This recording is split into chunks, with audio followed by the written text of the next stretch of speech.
How are you feeling? Better. Thanks to Talia. I'm glad to hear it. And Torgal helped too. Didn't he, boy?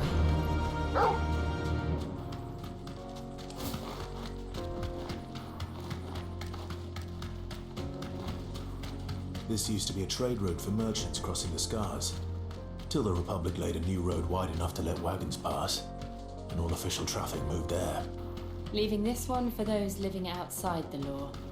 Indeed. I doubt we'll be the only outlaws on the trail today.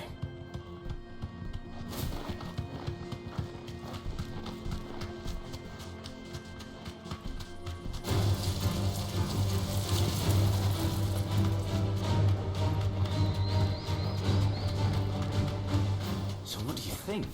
Be safe. We'd be lucky to make it out alive. Really? It's as bad as that? Oh, aye. There's trouble up ahead. And too much of it for us to handle. I take it there's danger on the road. Oh, what about this fearsome-looking fellow? You think he'd be equal to the task? Oh, no doubt. Assuming he's willing to hear us out. Well met, friend. My brother and I have been tasked with finding a merchant's missing cart. You seen it by any chance? How does a merchant misplace his cart? Oh, the man's a coward. When he thought goblins might come a-snarling, he ran, leaving his livelihood abandoned in the pass. He sent the two of us to fetch it, but it's gone. Now, I'm not much of a thinker, but I know the work of thieves when I see it. My brother's right on all accounts. And by my estimation, the bastards are lying in wait just down the road. We may have seen our share of action, true, but we've not got the skill in arms to boldly brave an ambush. You, however, have the look of a man who needn't fear a band of backwater ruffians. What do you say? Will you help us out? Chances are they'll come for you either way. But if you promise to lend us a hand, at least you'll pocket a reward for your troubles. Well, if I'm going to have to deal with them anyway. You've clearly got a fine head on those broad shoulders. We're lucky you came along. Now, hoping to make a heavy purse in Boklad, our merchant friend loaded his cart with as much as it would carry.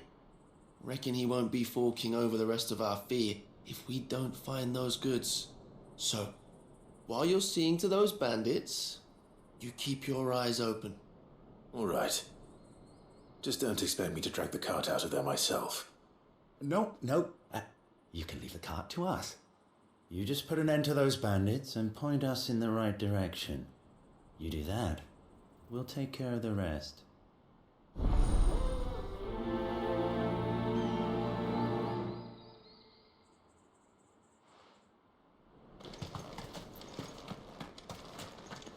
I'm not sure I trust those two. But if there are bandits lying in wait, I should probably take... Look lively, you lot. We've got guests. These must be our bandits. The top.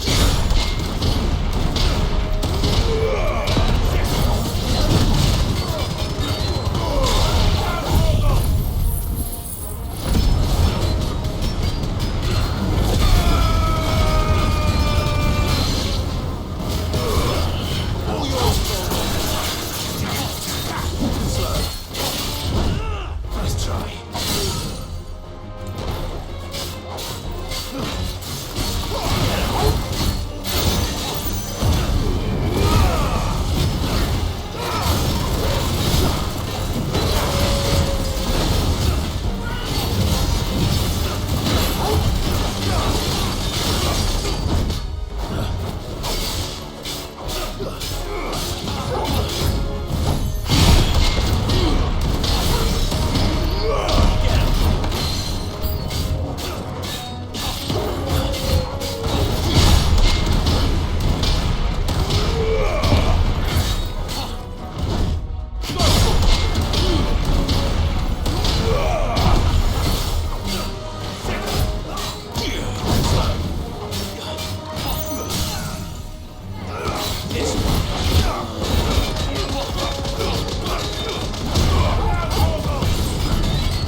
That's them dealt with. Now, where's that cart?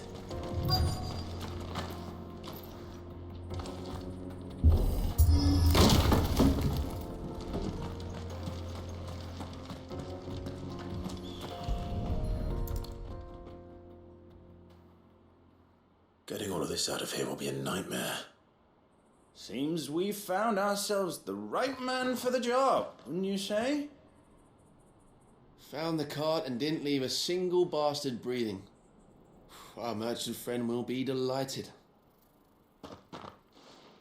And how exactly will he be getting his goods out of here?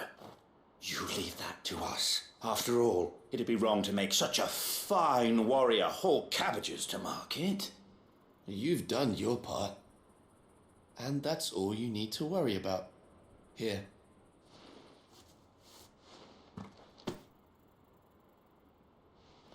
It's been a pleasure. Now piss off. There's no need to be so rude, brother. What if we want his help again next time?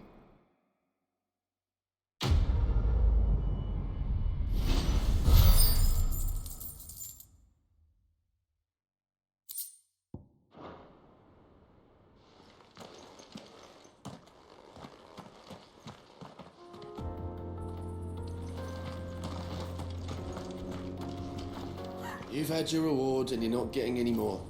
Now piss off.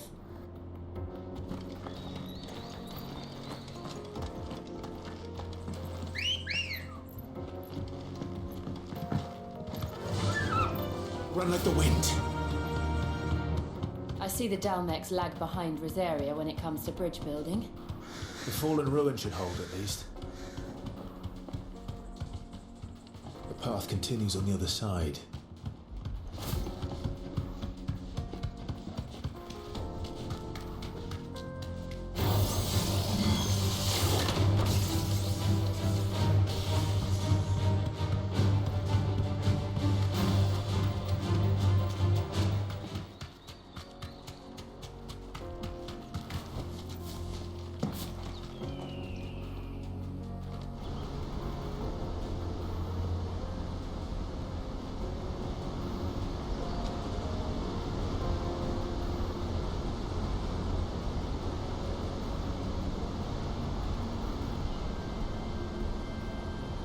So this is Zemeckis.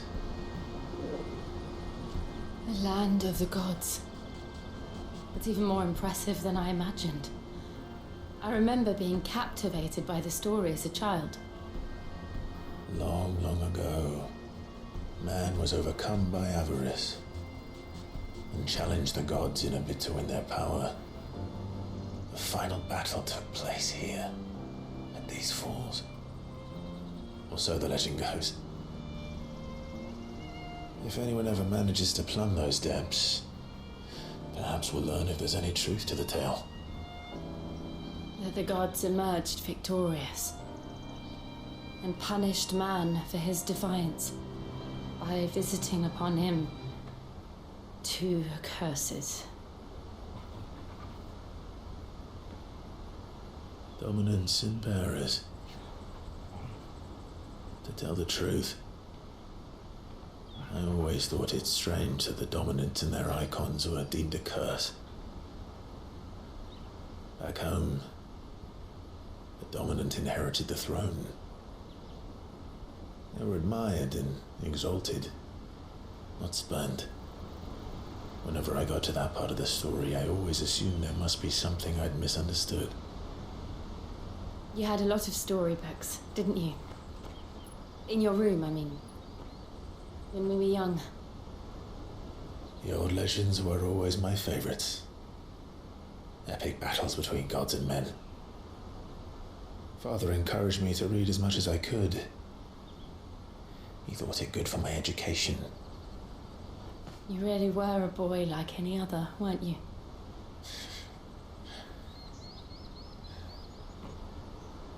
Just look at this place.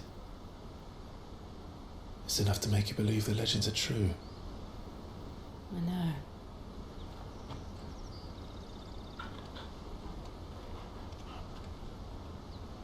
We're not far from Boklad. The road will be busier up ahead. And we'll have to keep our wits about us.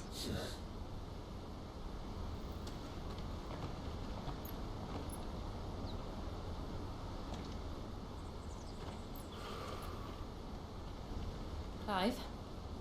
Something wrong? Nothing. It's nothing.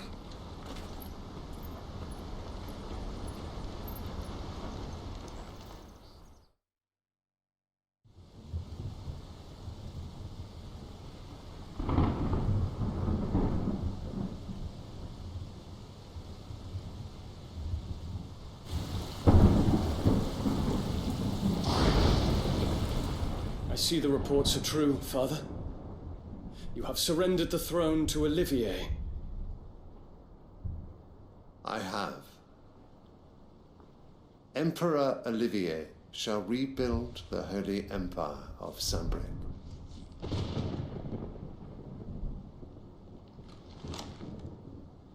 How is he to rule an empire?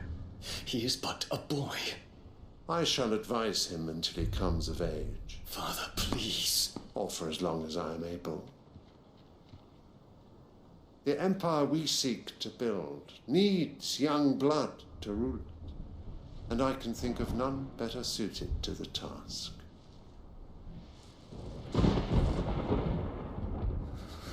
There is other news, Dion. Hugo Kupka is dead, and Drake's Fang destroyed. The pillars of the Republic have fallen. Ere long, the Imperial banner shall fly over every city in Storm. And then Valisthea. All shall bow before their Emperor. Father, these are the words of a tyrant. They are the words of a god. The Emperor whom I gladly serve. Great Grieger, made flesh.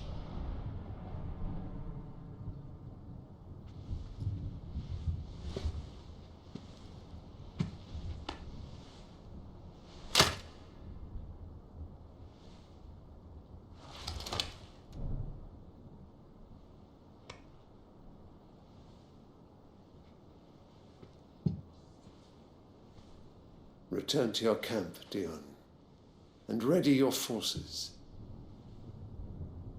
It is time to show the world the true power of Sanbreque.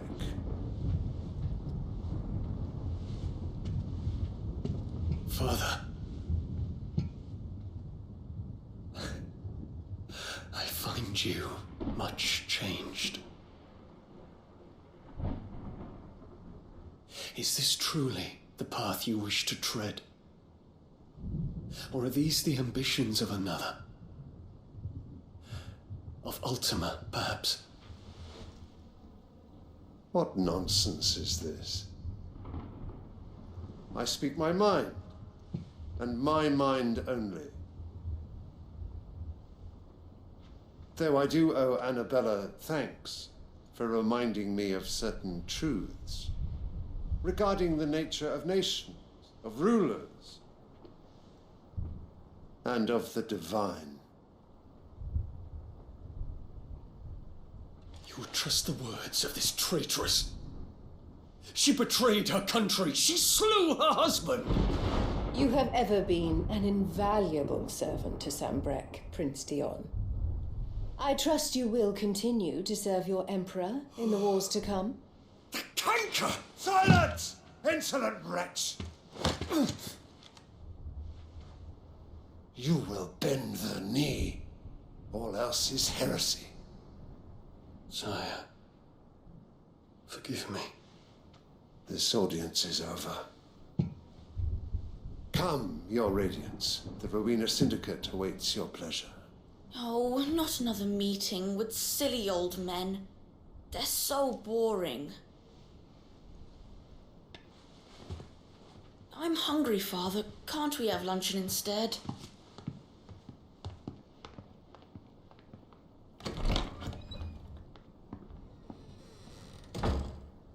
Does it pain you that you will not inherit your father's throne.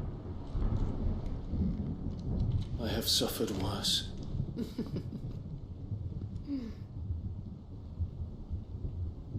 Count your blessings, Dion. For a base-born child to be chosen by Bahamut is miracle enough.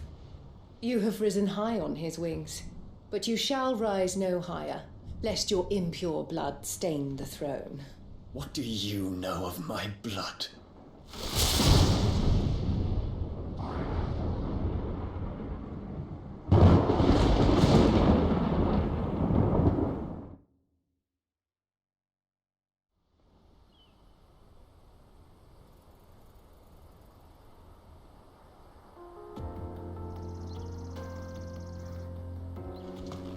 The Boklab markets are to the north. We just need to hug the coast.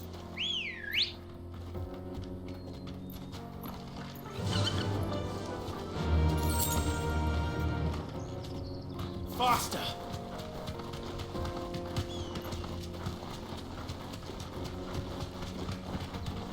Infiltrating the Dominion won't be easy with the Imperials on high alert. No. His Radiance has lost one capital already. We can be sure Sylvester will do everything in his power to hold on to Twinside. His troops are well-trained and increasingly battle-hardened. But it's not as if we can wait for the siege to end.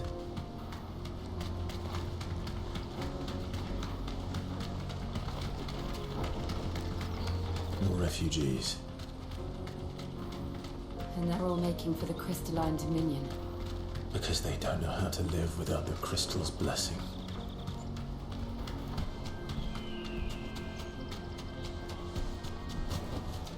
No need to ride from here. Boklab. There are no crystals here. This is where we're supposed to meet Goods, isn't it? That's right. He said he'd wait for us here after replenishing his supplies. I dare say he'll have finished by now. Let me carry your goods. I'm cheap. Peaches and pears.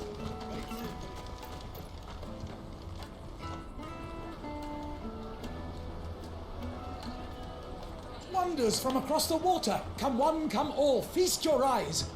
Good sir, can I interest you in...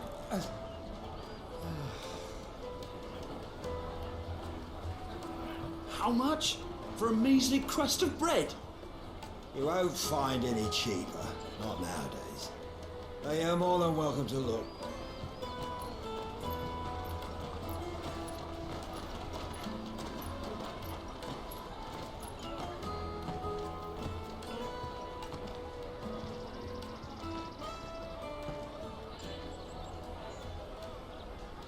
The Empire's unlawful and illegitimate occupation of the Crystalline Dominion is still in effect.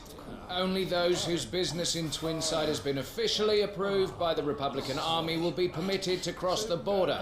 All who seek entry are to form a line and ready their documents for inspection. It looks like we aren't the only ones who are eager to leave. And they're checking everyone. Can't you make an Not for the likes of you. We won't get through without that pass. Let's go and find Good, shall we?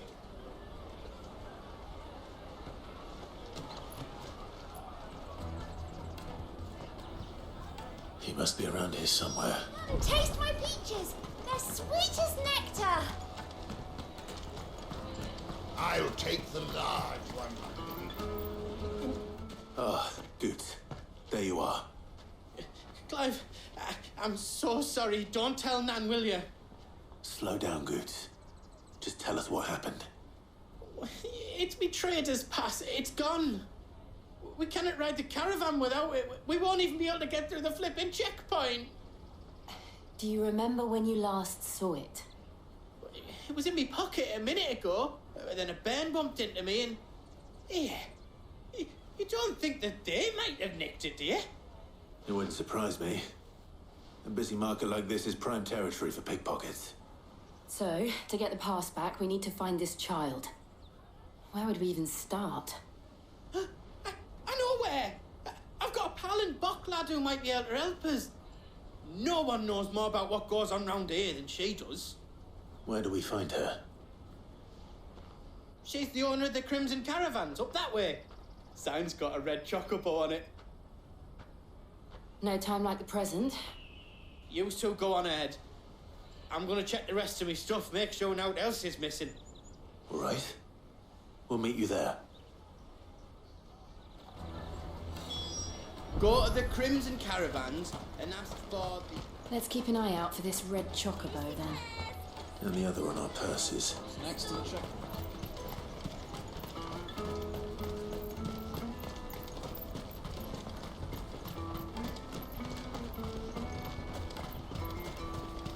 Out of my sight, wretch.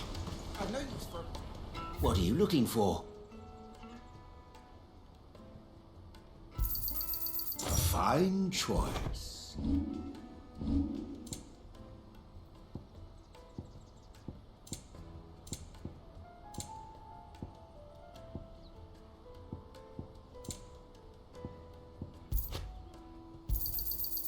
Many thanks. You're welcome anytime.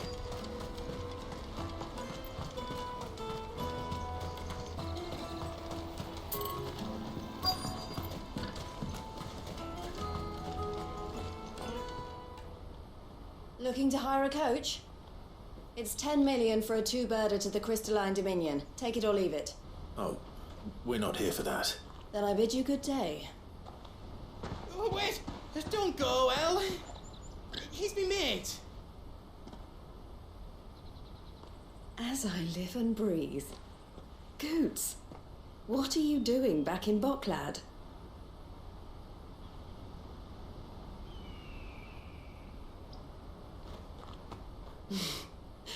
I gather Lady Karen didn't send you.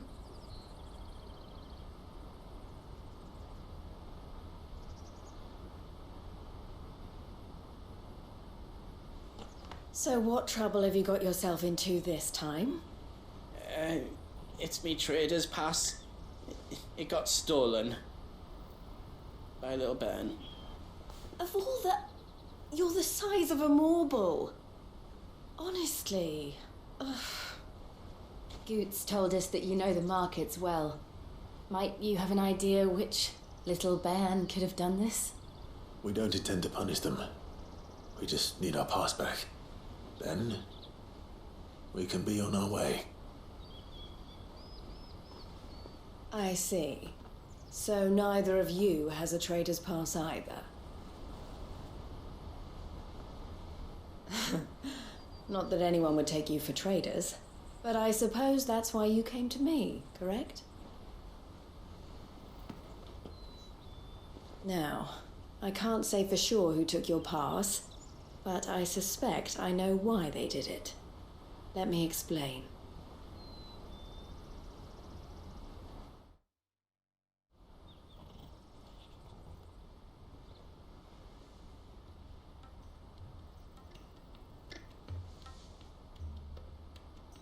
Ever since the Fist marched on the Dominion, the Republic has been clamping down on any commerce that might aid the Empire more than it does us. Which means traders' passes have gone from being merely a way of easing one's progress to being essential if one wishes to cross the border at all. And with demand outstripping supply, they've become a precious commodity, leading some to seek to acquire them by less than legitimate means. So the children are stealing passes to sell on the black market? Yes and no. Passes are inscribed with the names of their owners, and yet none of the victims' names have appeared on the register of those passing through the checkpoint. Which means? That someone is doctoring the stolen passes. The same someone who is encouraging the children to steal them. And the same someone who has Goots' pass, no doubt. Whoever they are, they're ruining the livelihoods of honest merchants, which is why we've decided to take a stand. Will you stand with us? You want to get your pass back, and we want to ensure that no more are stolen. Catch whoever's behind it all, and two birds shall be slain with a single stone. Is there any other way of getting to the Crystalline Dominion, Goots? They won't let you in if you're not with the caravan. It's that, I don't know, try swimming across the strait. But the guards will definitely spot you if you try and do that. Like, we don't want to get spotted, right? So either we find the people who took the pass, or give up all hope of entering the Dominion. All right. We'll help. Thank you kindly. But I don't know your name. Eloise at your service. Clive. A pleasure doing business with you, Clive.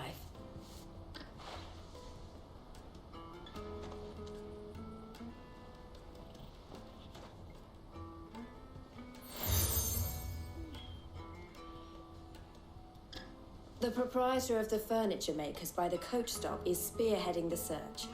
Wear that, and he will know you for a friend. I suggest that you speak with him first. The furniture makers. Understood.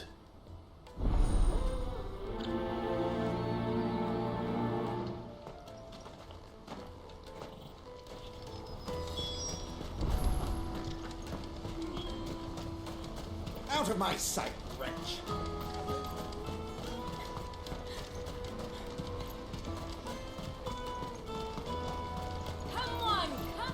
Jug of snake spit for the road. The caravan stops next to the church. Juicy pears! Are you the furniture maker? Looking for something in particular? Ah, Eloise collared you too, eh? Then I expect you want to know more. She told me you were leading the hunt for the pickpockets. What have you learned? For one, that they're targeting the traders carrying the biggest packs. Harder to watch your back, see? And less chance of the mark giving chase if they're spotted. Not that they'd be likely to catch them. Those imps know every inch of this warren like the backs of their hands. Their eyes must have lit up when they saw Goots. The fishmonger round by the gate's been trying to track down the children involved. You should go and have a word with her. Thank you. We will.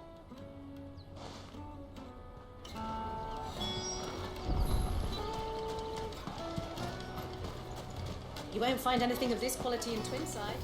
You should come with me to the Dominion. Life will... Fish for sale! Fresh sorted and smoked! Can I interest you? Ah, sorry. Message from Eloise, is it? She's asked me to help her. To help you find the pickpockets. Is that so? Suppose I better tell you what I know then. For one, this isn't a family operation. All the traders say the children who stole their passes were dirty, dressed in rags. Street urchins, by the sound of it. We get a lot around here. Orphans from the wars. A few, perhaps.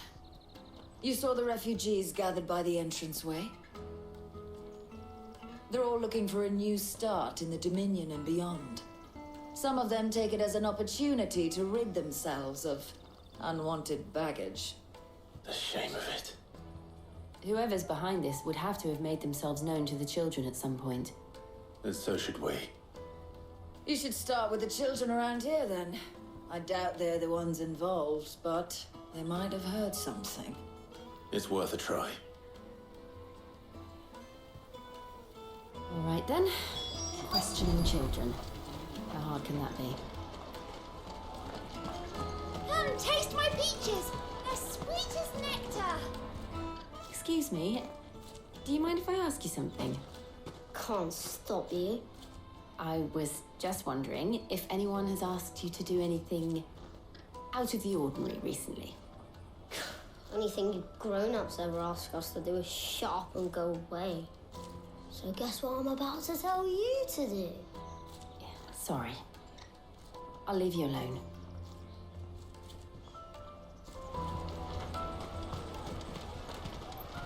Come, taste my peaches! They're sweet as nectar!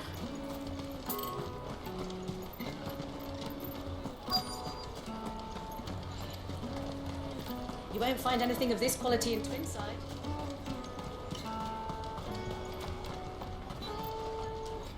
Do you have a moment? What do you want? What I want is to know who's asking children like you to pick pockets.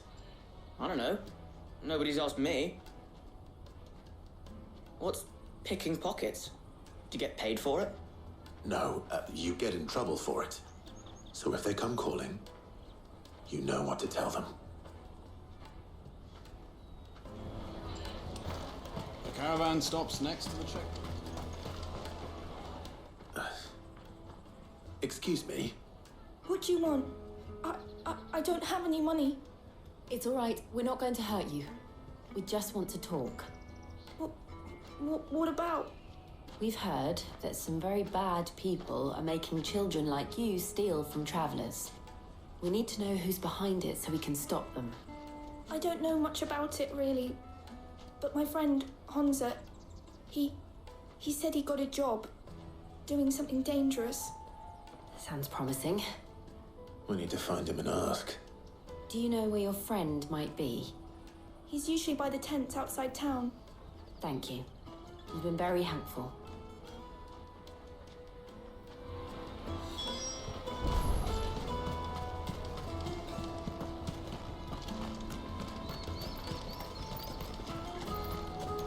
Peaches and pears.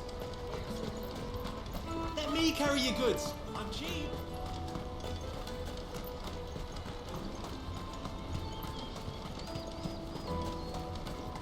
That's that then. She must have meant the refugee camp. Let's hope he's still nearby. Daddy, I'm hungry.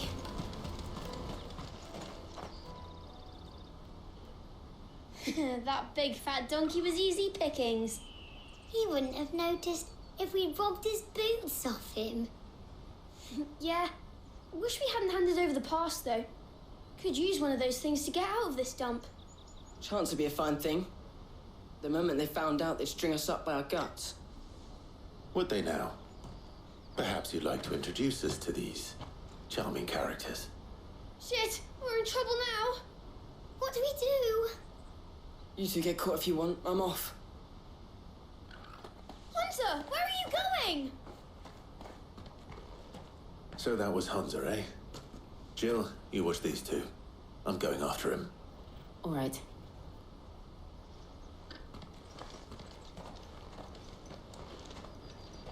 He can't have gone far. I need to find him before his employers do.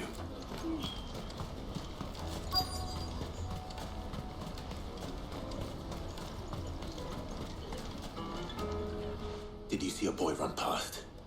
He stole something from a friend of mine. There was a boy ran back there towards the chocobo pen, but... Thank you.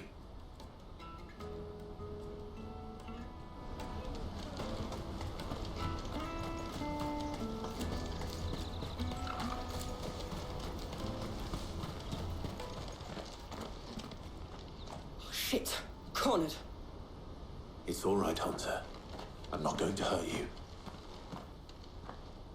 I just want to ask you some questions. Fine. Not like I've got a choice. I'm looking for the people who are making you steal for them. Who are they? Called themselves the Carstones. They said they'd give me good gill if I did what they told me. I knew they were bad, but bread doesn't come for free. Didn't come at all half the time, before I started buzzing for them. You know, if I didn't do it, they'd just pick on someone else. Someone they could push around easier. Hansa. You found him then? Jill. Where are the other two? Eloise is watching over them. She sent Goots and I to look for you. You're... him! I haven't got your pass anymore, if that's what you're after. I gave it to the Carstones. Whatever you do to me, I can't get it back. Not that I go against them anyway. If it weren't for their gill, me and my mates would have starved.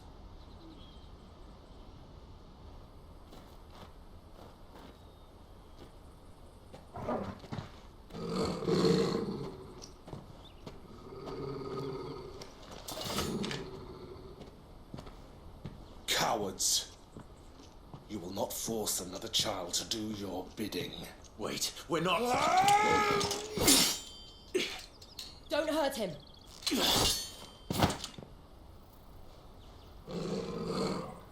You're making a mistake. We're on the same side. Like hell we are.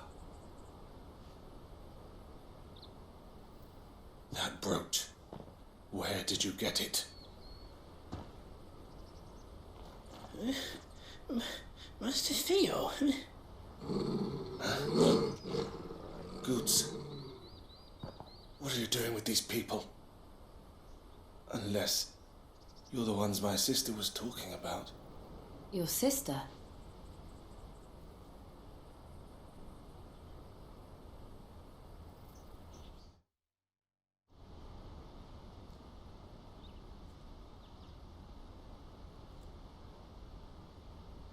Eloise didn't tell us she had a brother. And why would she? I'm just a back and a blade. Theodore, at your service. Sorry about before. Theodore, what do you know of the cast stones? Vultures who have made Boklad their hunting ground. They prey on the desperate, stealing from those with gil and bullying those without it into joining their flock. I'd been looking into their activities in hope of sparing the refugees any further hardship. But it seems they've already stooped even lower than I'd feared. Hans is a good lad. Don't blame him for what they've made him do. If he and his friends hadn't agreed to work for the stones, some other poor souls would have. On pain of death, most likely. Clive, was it? And my sisters asked you to help put an end to the pickpocketing. Then we all want the same thing.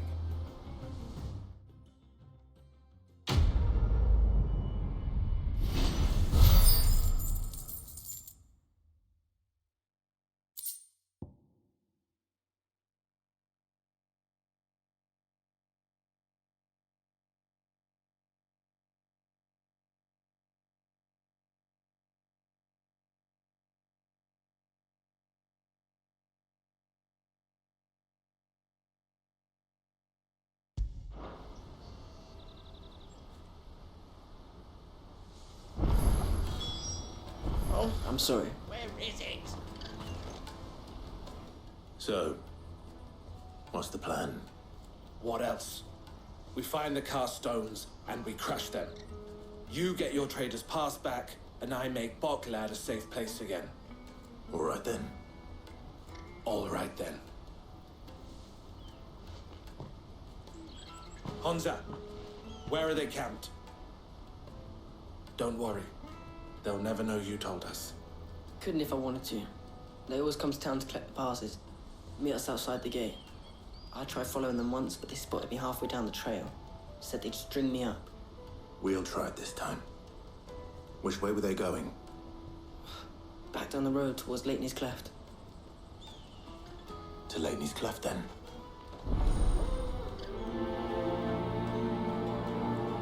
Leighton's Cleft is to the south past the camp. Better not have scared any of my birds.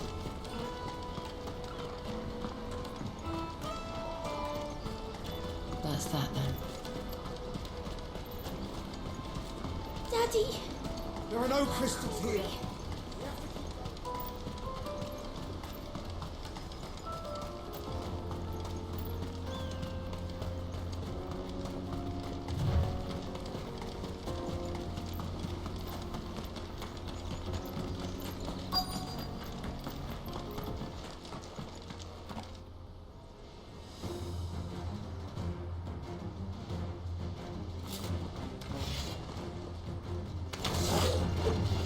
The one who's been sticking his nose in our business.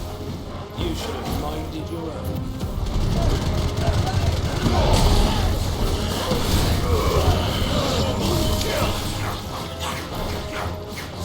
This one.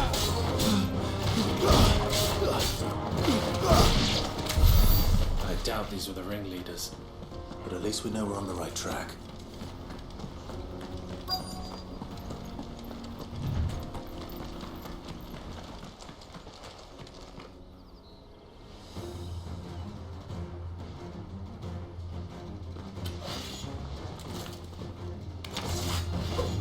We got company!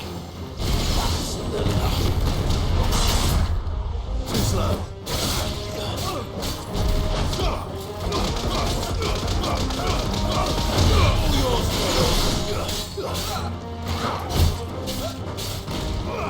Get him!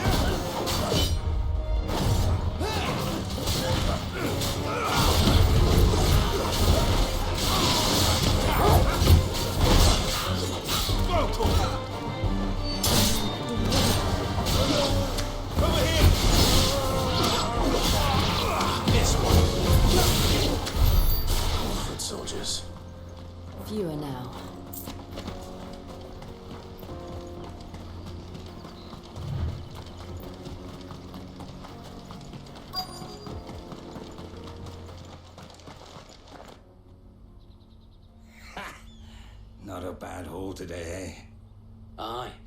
Some of our new recruits are natural-born ne'er-do-wells. Especially the little ones. That Hans has got nimble fingers, all right.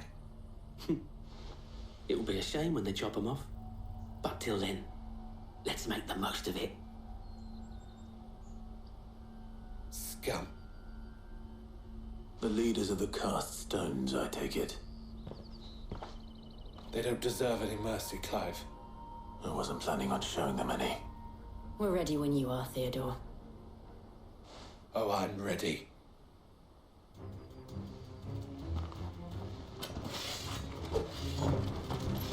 Fuck! It's that guard from Falkland! Kill him! Kill them all!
And they say crime doesn't pay. Gold chains, rings, purses. And traders' passes. Dozens of them. Have the names been changed? Not yet.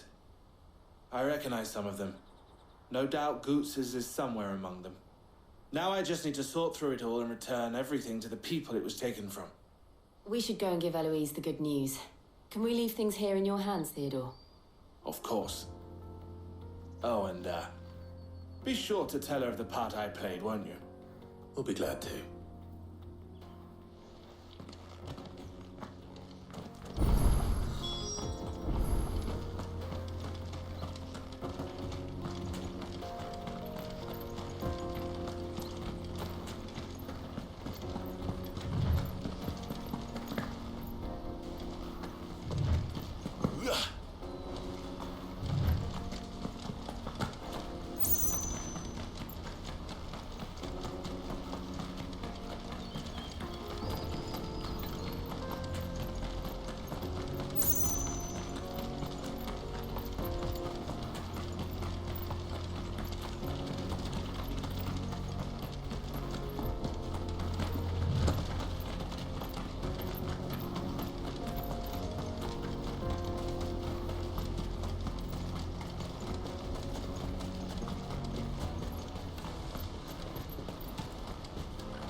That's that then.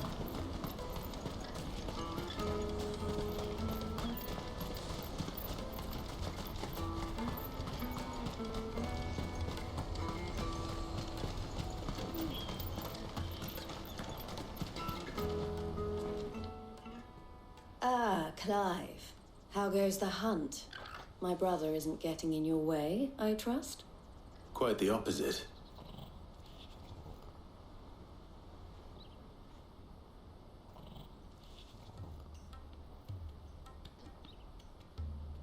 So it was the cast stones who were behind it all. Theo told me he'd been on their trail. And their demise solves 3 problems at a stroke. That of the pickpockets, the bandits pulling their strings, and the passes they were stealing. I only hope yours is among the items you recovered. Only time and Theo's return will tell. Speaking of whom, welcome home, dear brother. You are too kind, Eloise. Here, Clive. Goots' pass. Ask him to keep a closer eye on it from now on, would you? I will. Thank you. Elle, I've asked our boys to carry the rest of the goods back. Can I count on your help in sorting through it all? Of course. I'll make some space in the storeroom. I expect you'll soon be on your way then. But it wouldn't do to leave without introducing yourself properly. Would it now? Sid. Don't look so shocked. We're on the same side. I don't understand. As you now know all too well, we at the Crimson Caravans are always happy to help those in need. For a small fee, we will move anything that needs moving. Be that goods to market, or bearers away from it. I was the first my sister helped escape. If it wasn't for her, I'd have been branded as a boy. I had no idea. It just so happens that we are seeking to expand our operation. And who better to join forces with than the leader in the field? Wouldn't you agree, Theo? I would. It seems our purpose is the same in more ways than one. So what would you say to working together again? It would be our pleasure. And our honor. The honor is ours. Here, Clive. This is for you.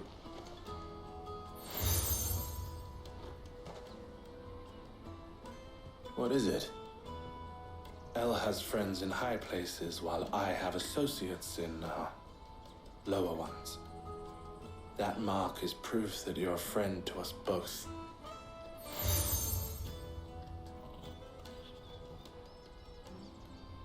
I shall bear it with pride. Well, all that remains is to wish you a safe onward journey. Goots' pass should secure you a place on the caravan, but if you encounter any difficulties, we would be delighted to provide you with a coach of our own.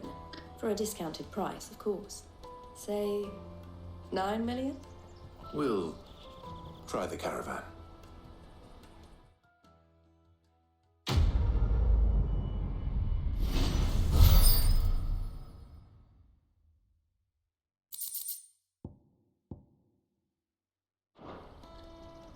Right then.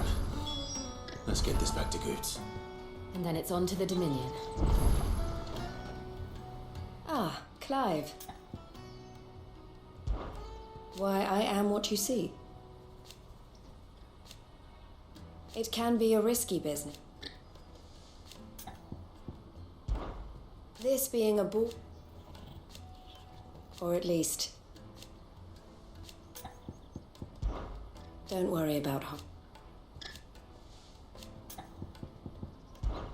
Always a pleasure.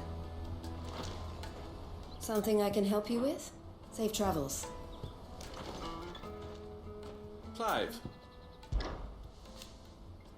And I wouldn't have it any other way. All the better.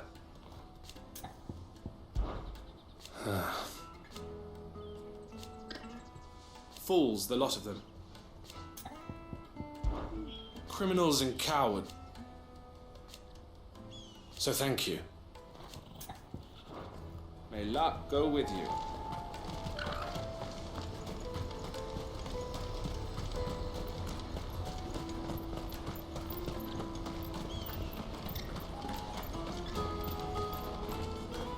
I see you've been of some assistance to Eloise.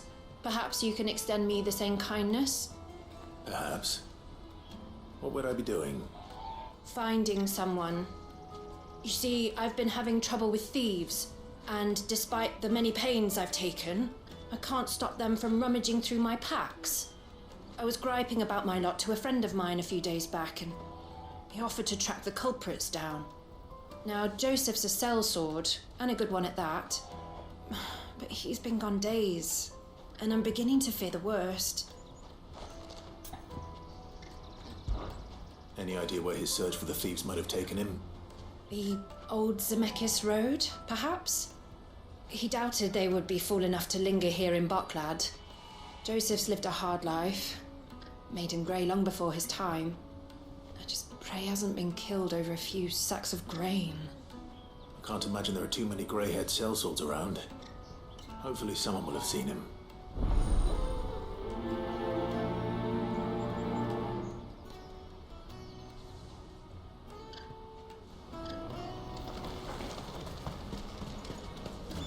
Porter for hire? That's that then. Daddy! There are no crystals here. We have to keep going. What do you want? I've no coin on me. Just information.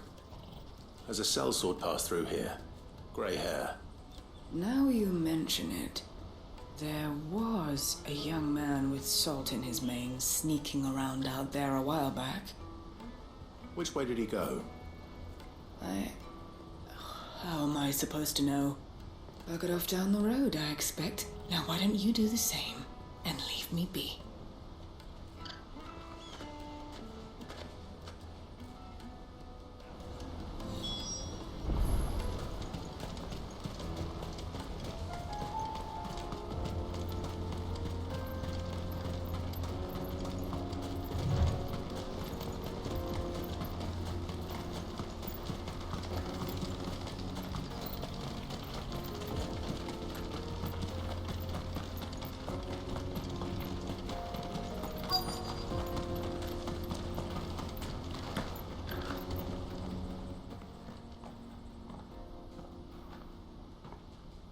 We don't want any trouble. Neither do I. I'm looking for someone. A grey-haired mercenary. Well, we haven't seen him. Yes, we have. We saw him climbing up the rocks. Those ones, over there. Maybe he found his thieves. Mum won't let me near them. She said there's goblins up there, and that they eat little boys for dinner. Shush now. You've said quite enough already. I only told him what you said. I'd listen to your mother if I were you.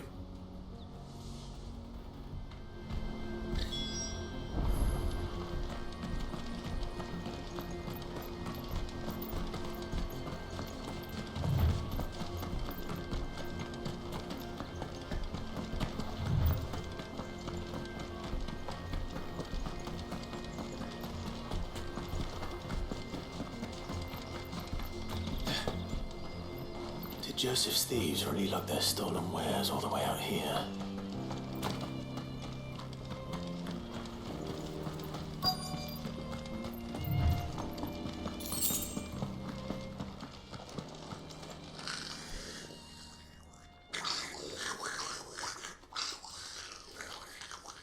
I think we've found our thieves. They don't look happy to see me.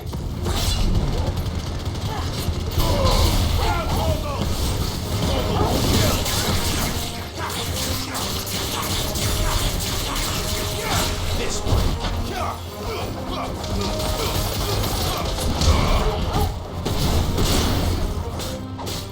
Get him.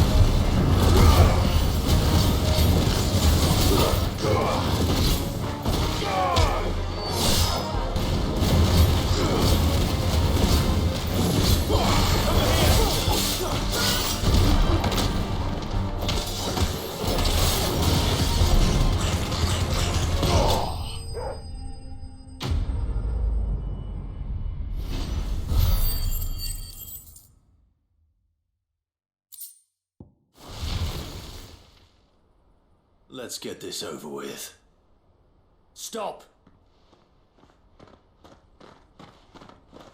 Don't kill him, he's just protecting his home. Joseph? So the boy was right. I don't know you. Your porter friend sent me to find you. She was worried you might have got yourself killed. Have I been gone that long? It wasn't hard finding the thieves.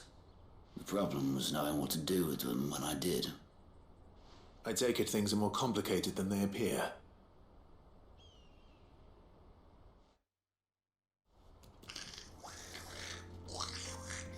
I'd all but ruled out bandits before I even left the market. You know why that is? Because our thieves had no interest in gold or gems, or anything they couldn't eat for that matter. Add to that the rumors of goblins in the area, and the mystery practically solved itself. I soon found their cozy little homestead and all the missing food.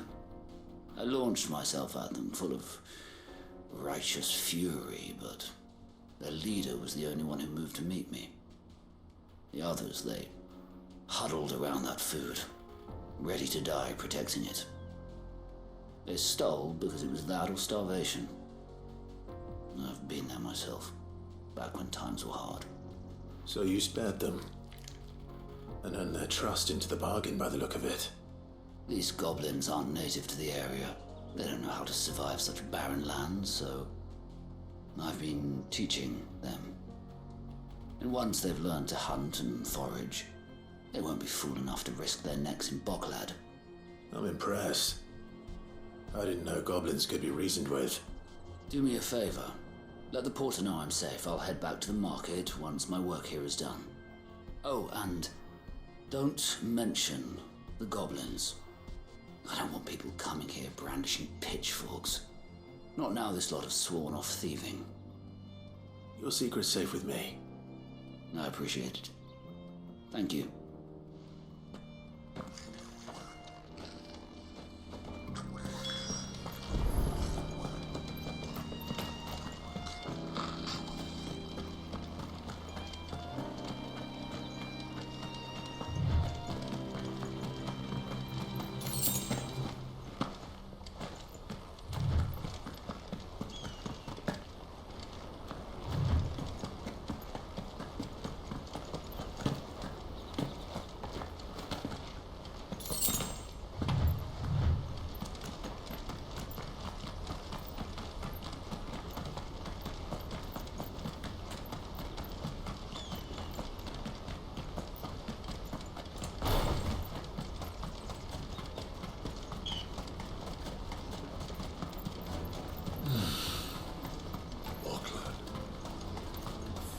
Daddy, I'm hungry. That's that then. Joseph's fine. He'll be back once he's tied up a few loose ends. That's a weight off my shoulders. He certainly knows his business. He found your thieves all right. And I dare say they won't be coming back. A good man to have around, that Joseph. And if he says there'll be no more thieving, that's good enough for me. Thank you for putting my mind at ease. Here, for your troubles.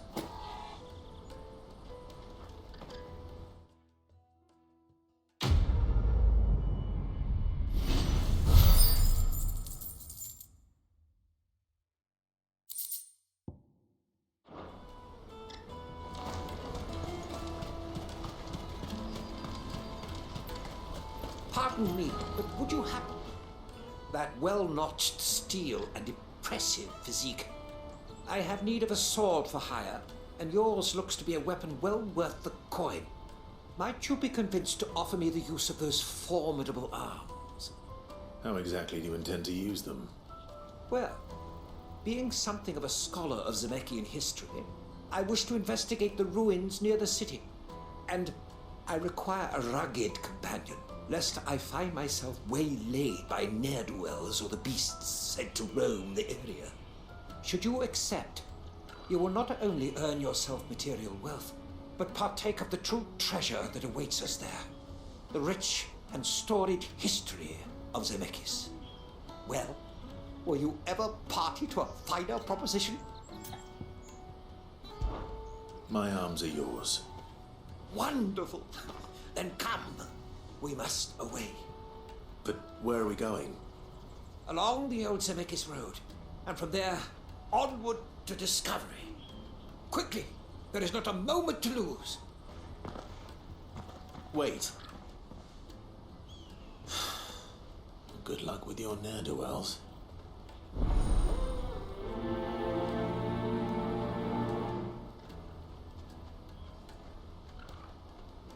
better make sure he doesn't get himself killed.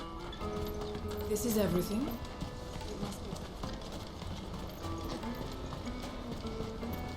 That's that then.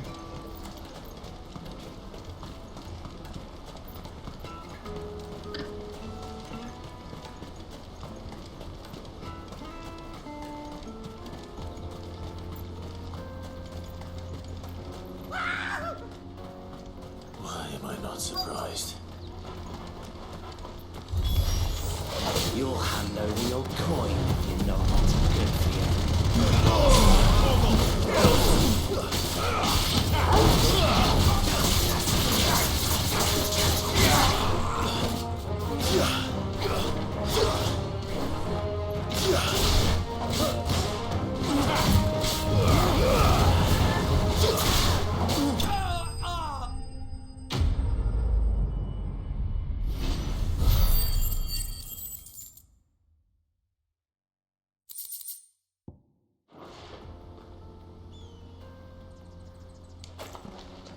Are you hurt? Happily not, good sir. Thanks to your timely intervention. More importantly, we have arrived. Now, feast your eyes upon the marvel before us. Ruins, a relic of the fallen civilization. A sight so common that man is oft blinded to its wonder. Colossal vessels, dashed from the very heavens. Airships, we call them, with very little thought to what wonders such a word might describe. Oblige me if you would. Does anything strike you as peculiar about this particular specimen? Though we ourselves find fallen ruins to be nigh indestructible, whatever gouged the final sin from the rock cleaved clean through the structure you see before you. A tantalizing mystery, no doubt, but merely one of countless enigmas in which Zemeckyan history is steeped. Come, good sir. Our expedition continues, and we still have much to learn.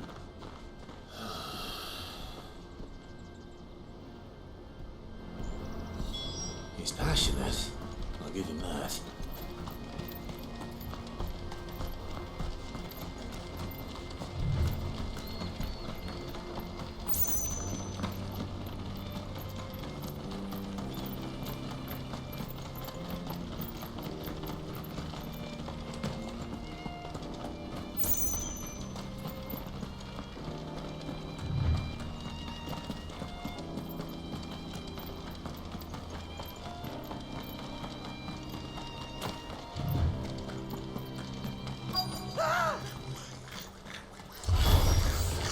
All right then.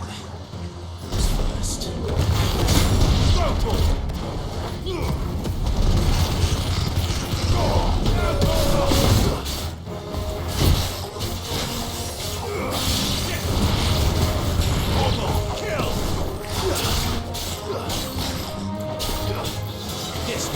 It's over.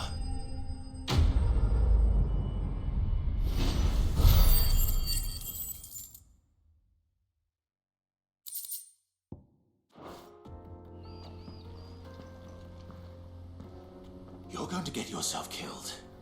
Oh, that would not do. That would not do at all. Not when such majesty stretches out before us. Behold, the final sin in all its glory. As Moss tells us, a battle was fought here in ancient times. A battle of such ferocity that it tore a great crater in the very land upon which it was waged. In reaching for their holy sanctum, did man enrage the gods, and great was the vengeance that was rained down upon him. Alas, the full truth of the matter is lost to time, though I live in hope that I might see it discovered. But we must not dwell upon such things. There is more yet to see. Onward, history awaits.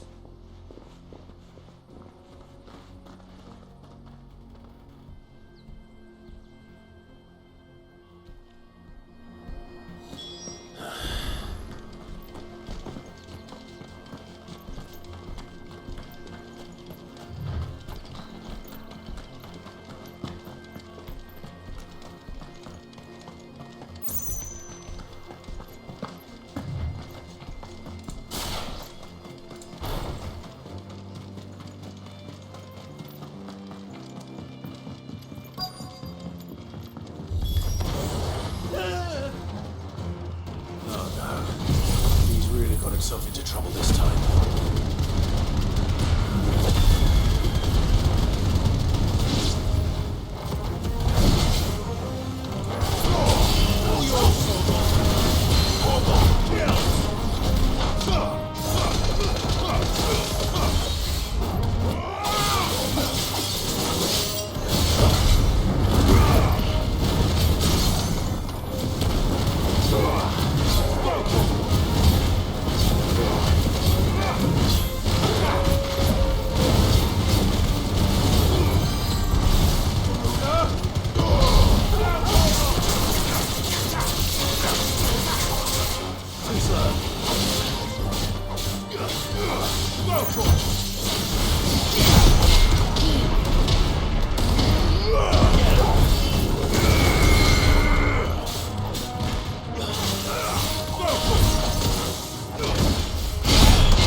Still in one piece? It would seem so. Once more I am in your debt, and once more you impress me with your prowess. These were no ordinary foes, but ones we in the field call echoes. Though Moss the Chronicler concurs with the legends in attributing the fall of Zemeckis to a wrath wrought upon mankind by the gods, he offers little in the way of explanation. Could the ruins we see before us here, in all their elaborate beauty, perhaps suggest an answer? Could the construction of such miraculous edifices have been considered an encroachment upon the province of the divine? Alas, all is mere speculation. But one day, perhaps, I will learn the truth. Not if you keep running headfirst into trouble. You are right, of course. And not only have you plucked me repeatedly from the jaws of death, you have proven yourself a willing audience to my ramblings. Glad to help, but didn't you say you came here to investigate something? I fear I may have rather overstated the case on that front. In truth, a captive ear was all I really desired.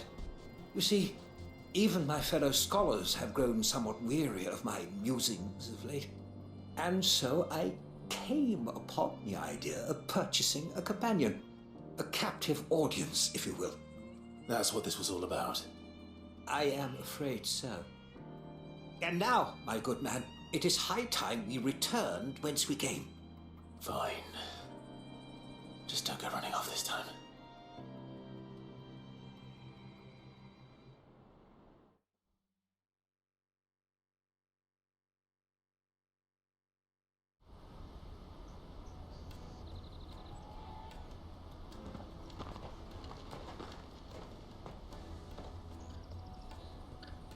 And so ends a delightful day. Here, your reward for humoring my selfish whims, plus a little extra for the trouble I have put you to.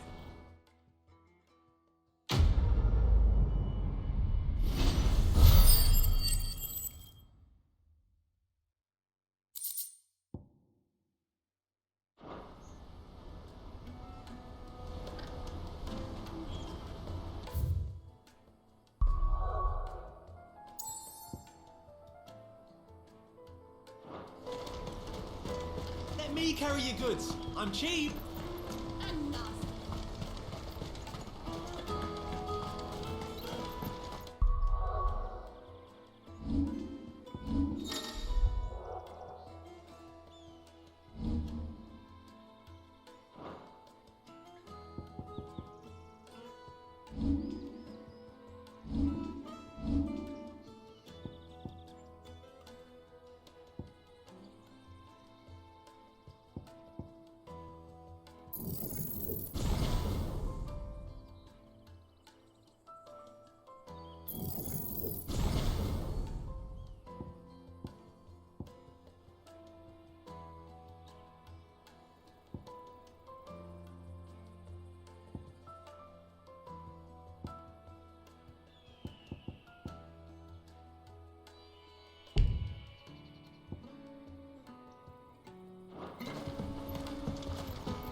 easy about getting the work.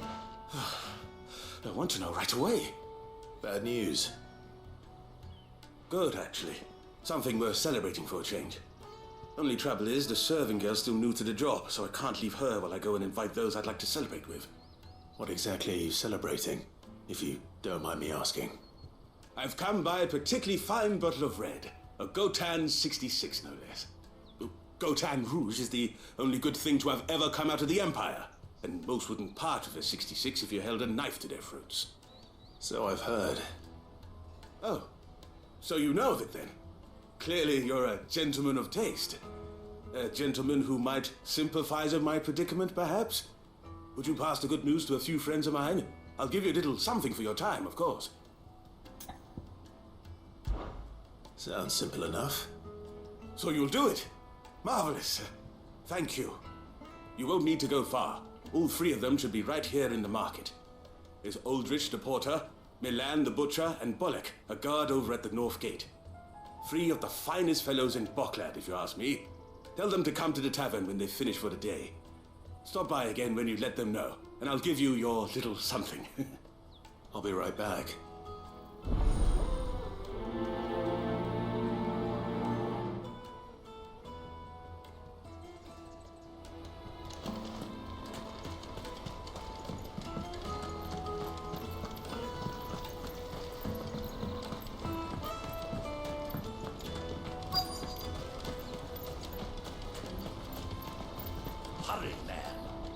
I've been asked to find Aldrich, the porter. I don't suppose that's you, is it? That's me right enough. You need something delivered?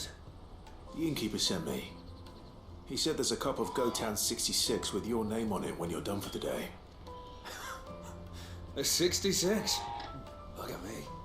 If he's just got hold of it now, it must have been in the crates he had me carry down from Sambrek. From the Empire to Boklad. You must be a braver man than most. That's a treacherous route at the best of times. Such is the porter's lot. There's not a patch of storm these feet haven't traipsed across. It's Oriflamme one day, then off to Canva the next. The farther you're willing to go, the fatter the purse. Which is why there's no shortage of competition for some of the longer routes. I'd say I've done enough for today to earn myself a cup of something tasty. Thanks for letting me know.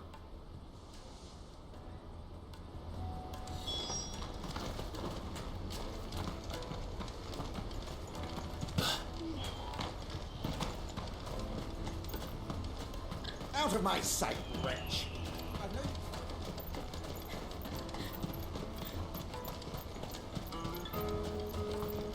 Come on, come on! Caravan stops next to the checkpoint. Are you Milan, the butcher? That's me. What can I do for you? The innkeeper's just had a special delivery. He thought you might like to join him for a cup of wine after you pack up for the day. He knows me only too well. And I've got a ham here that will go handsomely with a nice drop. Wine and ham to spare. Boklad clearly isn't suffering then. Comes with being the place everyone has to pass through to get to everywhere else. Those who travel the Crystal Road bring all manner of goods with them. We get meat from Sambrek, herbs from Rosaria. Why, sometimes we even see curiosities from across the Narrow. My old man knew what he was about when he set up shop here all those years ago. Anyway, thanks for the good news. Oh, you know what? Maybe I'll shut up shop early. Wouldn't want to keep our friend waiting.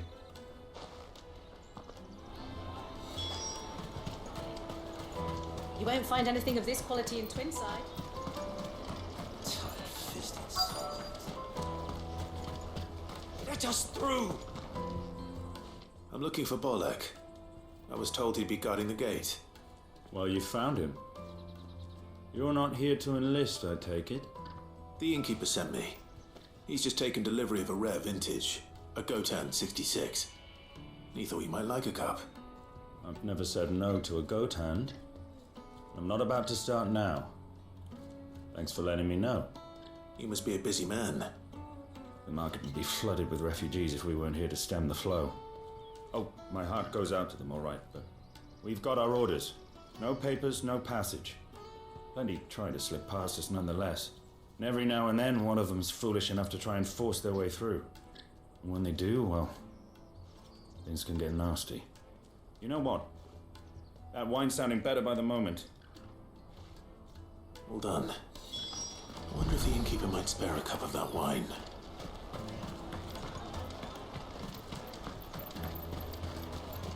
You won't find anything of this quality in Twinside.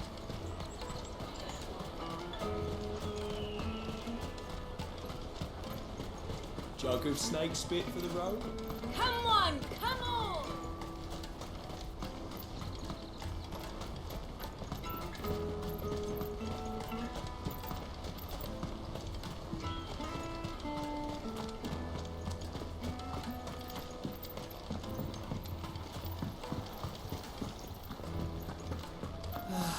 If our new arrivals had... I spoke to your friends. They'll be along soon. That's fantastic news. Thank you kindly. It's been a while since we all sat down together. And the way I see it, that wine is as much theirs as it is my own. How so? Well, I wouldn't be serving anything but slops without Aldrich to go and fetch the good stuff for me. And then there's Milan, who always sends customers my way. And Bolek, an even-handed keeper of the peace, if ever there was one. Those three are the backbone of Boklad. Lose any one of them, and the market would soon fall apart. And without the market, I wouldn't have a single customer. I'd say that's worth a bottle of 66, wouldn't you? And more besides. Everyone needs a shoulder to lean on. Be they world-weary innkeepers or brooding swordsmen. Right, I'd better prepare for my guest's arrival. I hear you had me carrying a bottle of Gotan 66. If I'd have known, I would have sold the thing and lived like a lord. I'll settle for a cup, though, if you're in a sharing mood. A Gotan 60 bloody 6. Just as well I had something special of my own set aside. A bottle between the four of us might not be enough to drown our sorrows, but it can't hurt. Here they are, the three pillars of Boklad. Sit yourselves down, gentlemen. The woes of the world may be monstrous in many, but there's nothing like a few good friends to keep the misery at bay. Never a truer word spoken.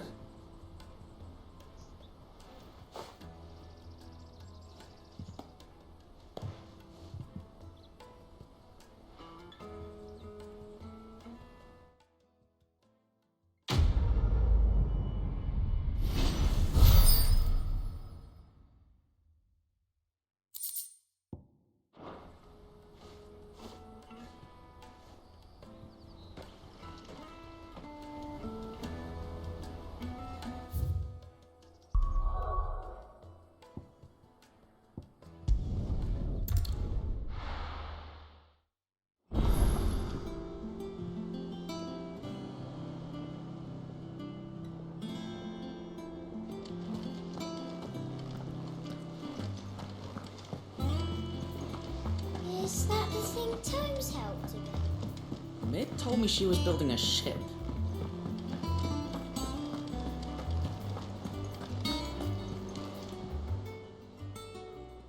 Oh, Clive! Welcome to the Patron's Whisper. The Patron's Whisper? Does that mean someone else is taking care of our friend's donations? Oh no, that's still me. It's just Karen has her toll, Blackthorn has his hammer. I thought a new name might liven things up. I still catalogue every item that arrives, in addition to setting aside those tokens of appreciation the sender has specified are to be presented to you personally. Would you like to see if we have any? May the goddess go with you. How are you doing? Anything catch your eye? Seen enough?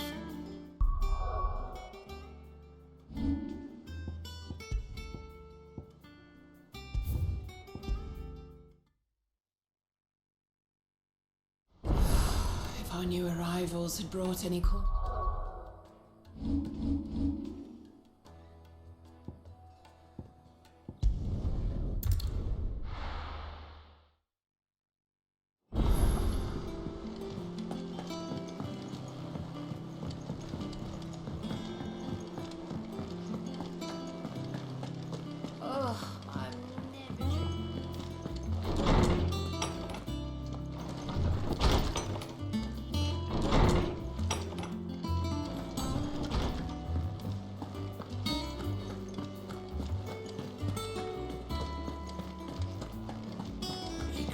crystal too?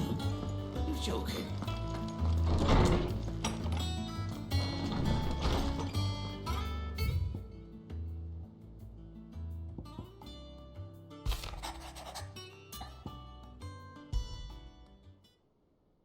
What could be wrong with Torgor? He seemed well enough when I last saw him.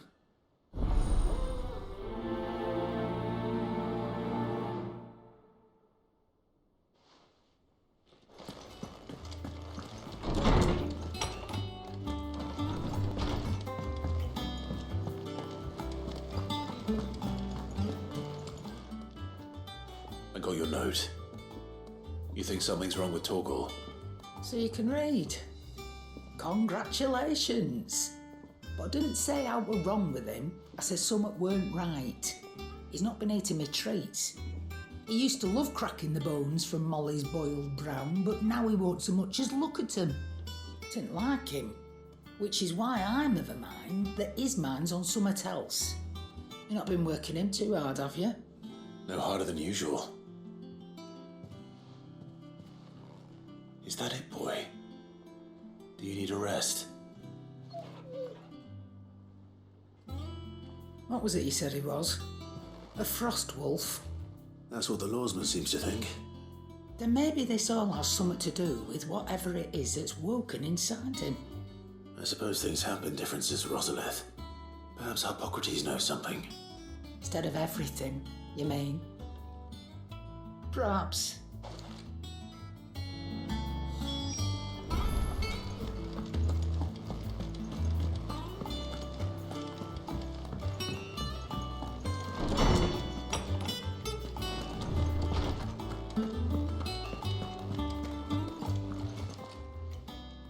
Lawsman, I need to ask you about Torgor. Something's not right with him. He isn't ill, is he? I don't think so. But according to Lady Karen, he seems to have lost his appetite, which is certainly a new development. She says he's hardly been touching his bones of late, and she believes it may have something to do with what happened at Rosalith Castle. I rather think she might be right, though not about his appetite. All canids are instinctively inclined to crack open bones for the rich marrow that resides within, and I see no reason why a frost wolf should be any different. Accordingly, I suspect it is not a lack of appetite that afflicts Torgor, but a surfeit of it. If we assume that his newfound magics require additional nourishment to sustain, it may well be that the bones Lady Karen is accustomed to providing are no longer sufficient. Frost wolves, after all, habitually prey upon far larger animals, whose bones may yield altogether different nutrients. As to where one might find a suitable substitute, some antelopes that graze the meadows of eastern Rosaria have been known to grow to a size more than double that of their lesser cousins. I don't recall ever seeing any that large. And little wonder. The oldest and largest such creatures rarely leave the safety of the highlands for fear of predators. The last elder antelope sighting I recall hearing about took place near Cressida, and that was long before the village was abandoned. Even so, it seems like a good place to start. Good hunting, Clive.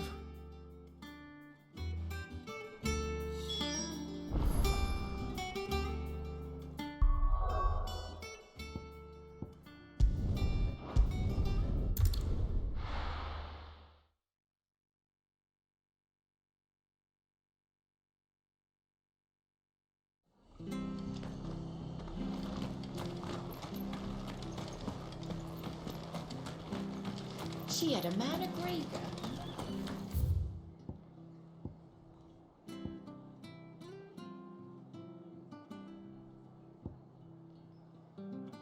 Those things unseemly, if you ask me.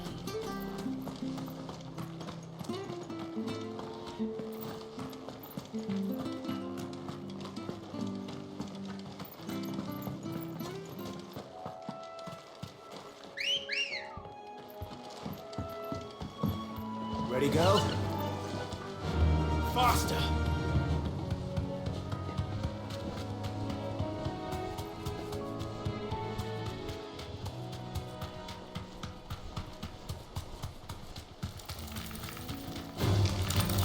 right.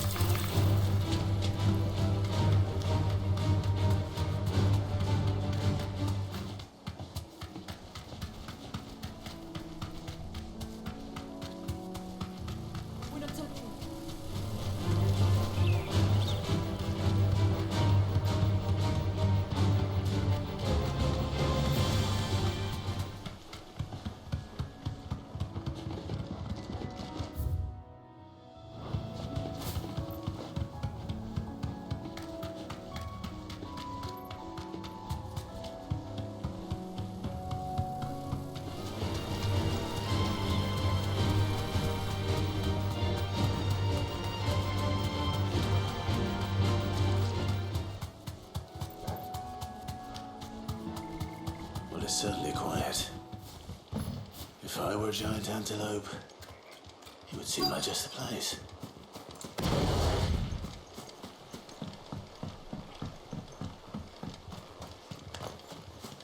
doubt we'll find one bigger than that. You hungry, Torgal?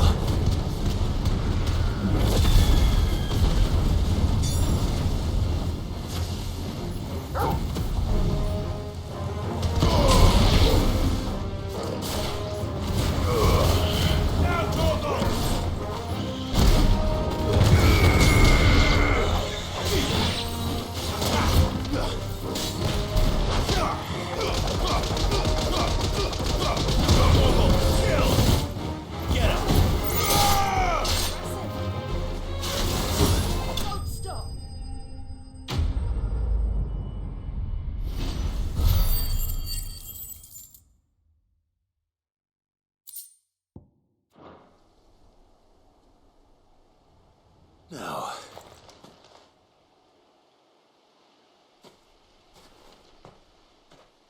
will it be enough, I wonder?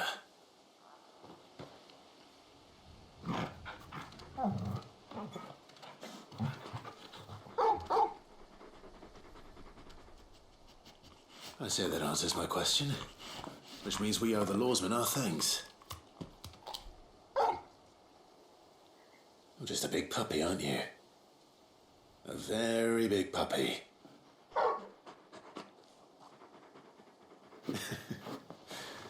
You do know you can take that with you, Torgal. Lady Karen will be relieved to hear you've got your appetite back. Come on, boy.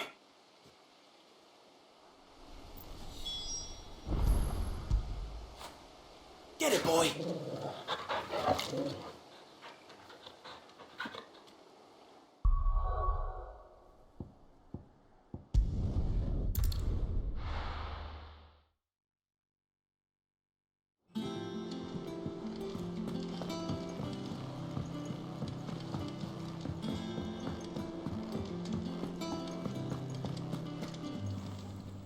I noticed you and Torgal had gone off somewhere. Take him for a walk, did you? You could say that.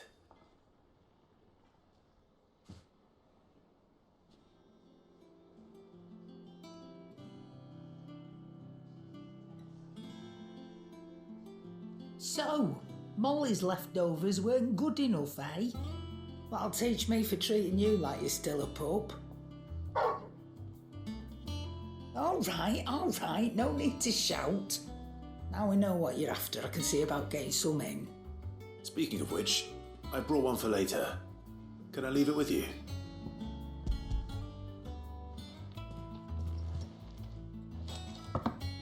You can, eh? I'm nice like that. In return, you can thank Tomes for me. The bloody know-it-all. I was just on my way to see him.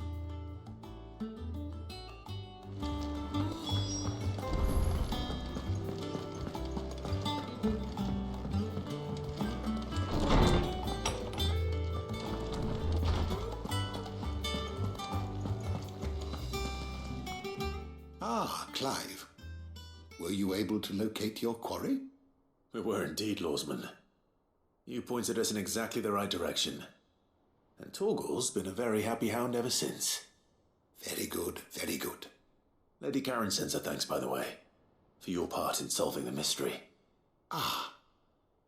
But that reminds me. After your last visit, I found myself pondering Torgal's talents. Do you recall our conversation concerning Lady Jill's role in Torgal's transformation? About how she somehow woke the power within him? Precisely that. A reasonable conclusion, I thought, but one which raised certain questions in my mind. You see, the Fenrir of legend served Shiva and Shiva alone, and while the powers attributed to him are certainly impressive, the records imply they are somewhat different in nature to those you described Torgal as having used. What are you suggesting? That Torgal may be the beneficiary of more than one icon's power. Consider that in addition to Lady Jill, he has served as a loyal companion to you, your brother, and even the late Cid. In short, the icons hitherto near at hand, or should I say at paw, have been diverse and plenty, and that number has only grown as the realm's dominance have fallen to your sword. One can but speculate as to how all of this has affected Torgal. He has seemed more fierce of late. And if I am not mistaken, he will grow fiercer still. We are fortunate indeed to be able to count him amongst our allies and not our adversaries. Oh, he's more than an ally. He's a friend.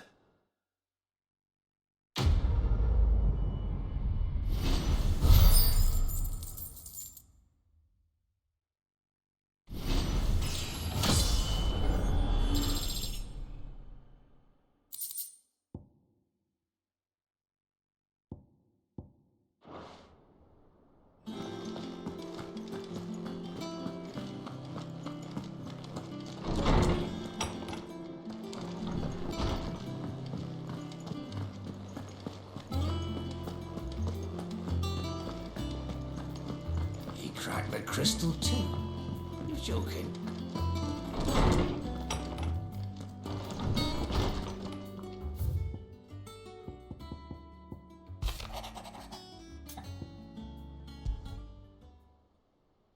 Trouble with the ledgers. Shouldn't he be asking Otto for help?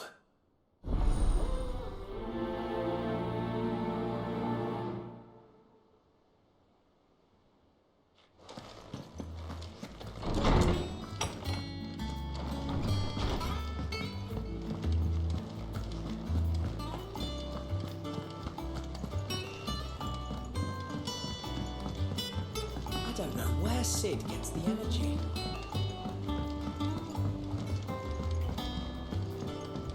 Mid told me she was building a ship.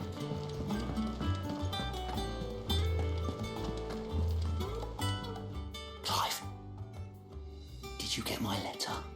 That's why I'm here. Shh. Otto might be listening.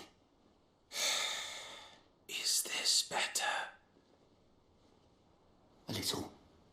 Listen, I've some bad news. It turns out the Hideaway may be slightly behind in its payment to certain lenders, and it may be my fault. But I swear to the goddess, I thought I had the numbers square. Sadly, that square turned out to be more of a circle. 0, you might say.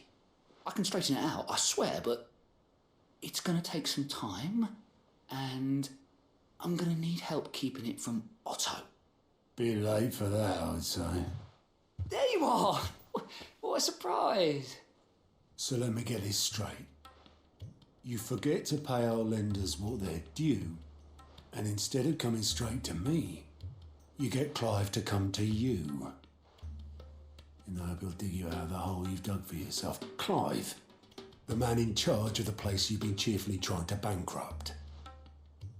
And you thought this was a cunning plan. Why? Well, who needs paying? Oh, just Martha. And the dame. And, well, Lady Karen. But only 500 talents. We owe 3 of our most trusted friends 5 million gil. Each. 5 million. Each. They They lent us the bulk of the money we used to rebuild the hideaway, you see, and, well, I must have made some sort of oversight. Those ledgers were my responsibility, and it was my decision to entrust them to you. This is my fault. Do we have that much to hand? I can always ask my uncle. No, we don't. And no, you won't. We've lightened Lord Rosfield's purse enough. After the King's ransom we had off him, he deserves better than to see our begging bowl. Besides, we'll need to learn to stand on our own if we're going to make this work. All right. But that doesn't mean you have to shoulder the burden yourself. Is there anything I can do to help? There might be. How'd you fancy taking these to Martha and the Dame? Rocks. Rocks, he says. Worth 1,000 talents apiece, these are. A little something Sid and I set aside for when times got lean. And I reckon 15 million in overdue debt probably qualifies. I just hope our associates' eyes are a bit more discerning than yours. I'm sure there will be. Should be me making the rounds, really. But you know how it is with this place. Orders to bark, arses to wipe, and all that. I know. Which is why I don't mind going in your place. Go. Do you know why I only gave Master Clive here 2 star rubies? Because you'd rather Lady Karen killed me. Because I'd rather Lady Karen killed you. Yes. Well, I suppose this is goodbye then. Don't worry. I'm sure Karen will understand. Really? Do you think so? No, I don't.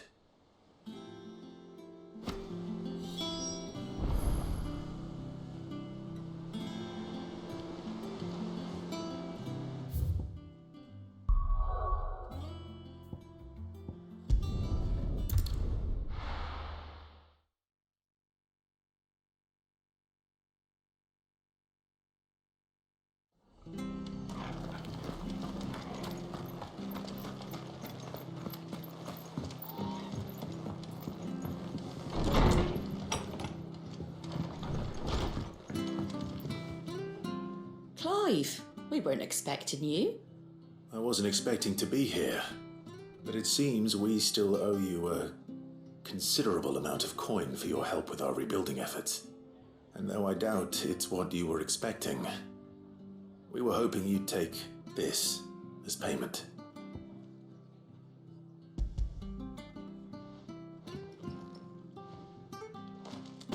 A star ruby?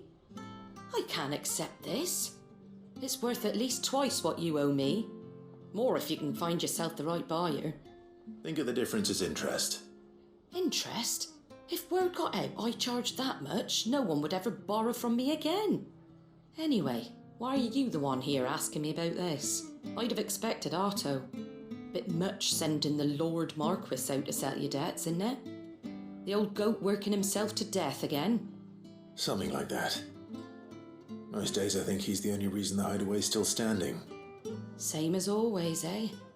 Back when the place was nothing but a twinkle in the eye of a recently retired Lord Commander, word is he was the first one Sid reached out to. Probably knew that without his strong arm and level head, the idea would never get off the ground. Sid may have been the face of the hideaway, but Otto's always been the backbone. And when Sid passed away, we were all worried that would be the end of it. That Otto would just give up. His death was hard on everyone. But it must have hit Otto hardest of all. But he didn't give up, did he? Quite the opposite, in fact. If I recall, he was the one who nominated you as Sid's replacement, and rallied the rest around you. I reckon what he saw in Sid, he saw in you too. And don't we all? Doesn't hurt that you're half as stubborn and twice as handsome, neither. That, and you keep good company. I suppose I do.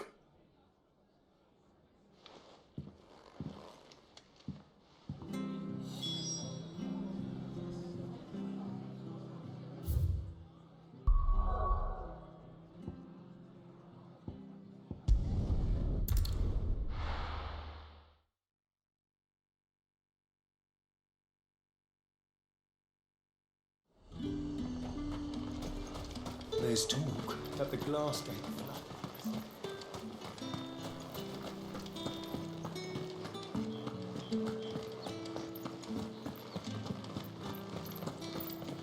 Did you hear? The gates to heaven. I want to see you. It's all right. What am I going to do without Sweetwater and oil of talc?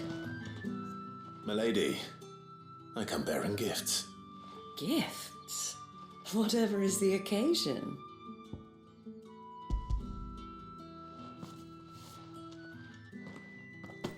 Oh my. Clive, you really have outdone yourself. Otto asked me to give it to you, to settle the hideaway's debt with the Veil, and to compensate you for the time it took us to do so. Oh, you disappoint me, Clive. I thought you might finally be warming to me. Tell Otto he can keep his baubles. I tried to tell him as much the first time around.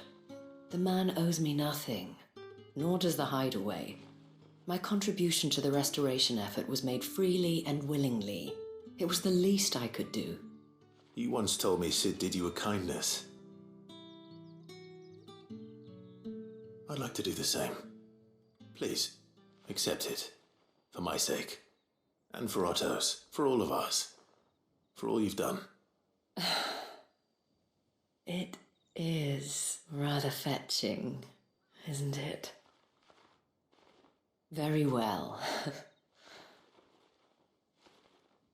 Otto is lucky to have you, Clive. I doubt anything could ever replace his son.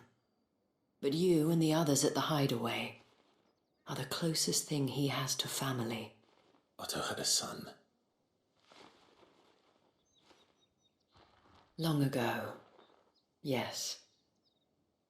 Sid told me Otto lost him when he was just a boy, and blamed himself for not being able to stop it. I don't know how it happened, whether there was anything he could have done, but it was clear that it weighed heavily on him. I didn't know. How could you have? I doubt anyone did. Besides Sid, I've never met a man more keen to bear his sorrows in stoic silence. An ill habit, given that both have always been surrounded by friends desperate to help them. I'm beginning to see that.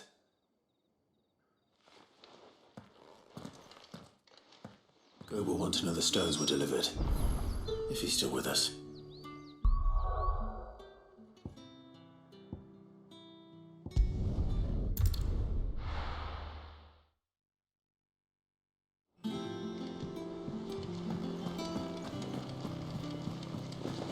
Is that the thing Tomes helped? Meg told me she was building a ship.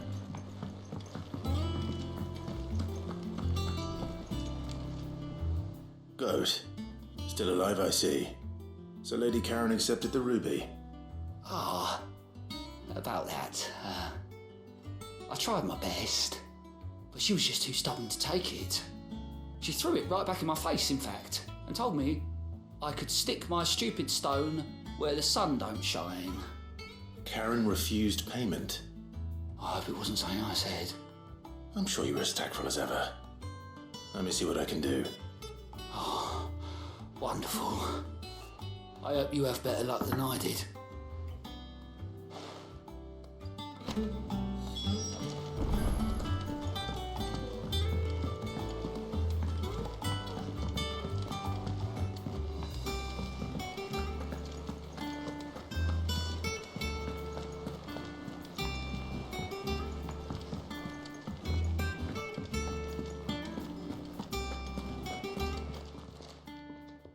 Lady Karen, Goat tells me you weren't happy with our offer.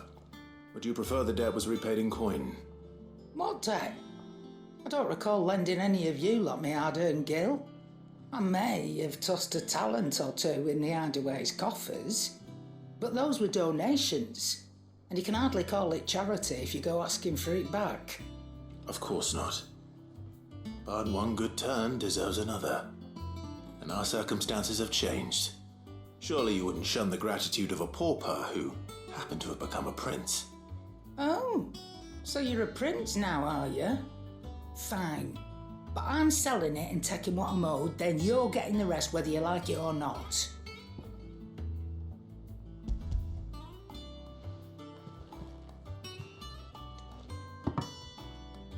Where'd you even get this? A decent trader might nab 1,000 talents for a star ruby. A canny one, meanwhile, might claim it were nicked from the belt of Sid the Outlaw himself and ask twice as much. Might be I already have a buyer in mind. Might be you even know her. A fine continental maid whose beauty's only eclipsed by a guile in commerce. You wouldn't mind, would you? Not at all. Just be sure to tell her that it's always a pleasure doing business.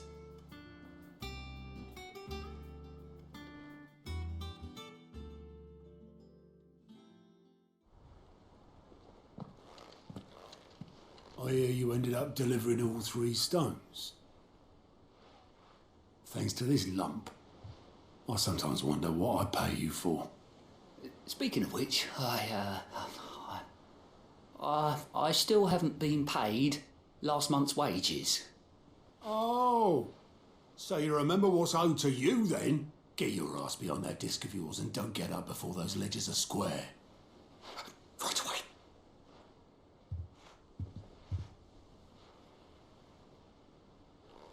I've seen that before. You have, yeah. Plenty of times. It was the only goblet Sid ever used, either out of habit or because the filthy sod couldn't be bothered to find a clean one. I knew so little about him. Like most people. Martha and the Dame both seem to have fond memories of him. I bet they do. How long did you know Sid before he... Before he died? 20 summers, give or take. Back in the day, I was a purser on a trade ship, which is where I met him. He bought passage to, forget where. But having nothing better to do on the long nights, we sat up drinking island rum till the morning bell dragged me back to my duties. Quit my post not long after that, on account of making a fine maiden's belly fat. But me and Sid stayed close, promising we'd one day sail the seas again. That was before fate stepped in and said she was having none of it. The magic woke inside my son soon after his first name day, and there was no hiding his knack. Couldn't you and your family have... My family were the ones who summoned the constable, wanted the monster taken away. I couldn't turn my back on him, forget what I felt, and I couldn't for the life of me understand how they could. Luckily, Sid was of the same mind as me. It was him who stood beside me when all I wanted was to tear the whole world down. Him who cried for me when I had no tears left of my own. Him who swore he'd do everything he could to stop it from happening again. And he was true to his word too. Left the Royal Army once and for all. His ranks, his ribbons, gone. Just like that. Threw away everything he had. All to right a wrong that no one else had the courage to face. I knew then I'd follow that man to the ends of the earth.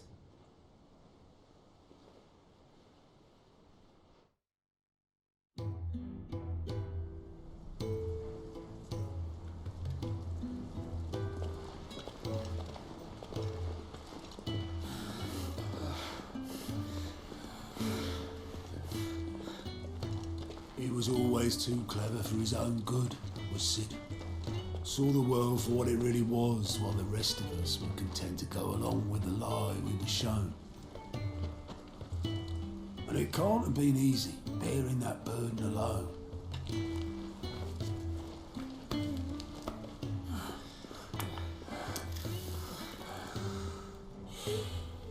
But he didn't let it stop him.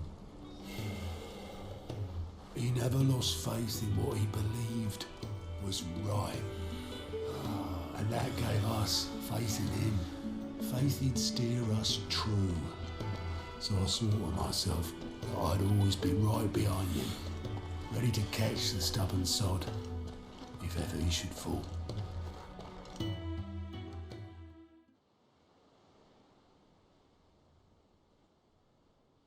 But I couldn't even do that.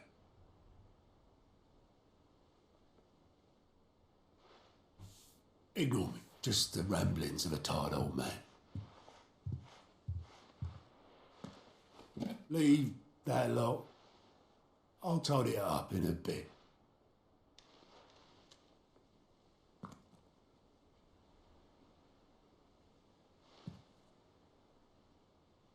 This is Sid's handwriting.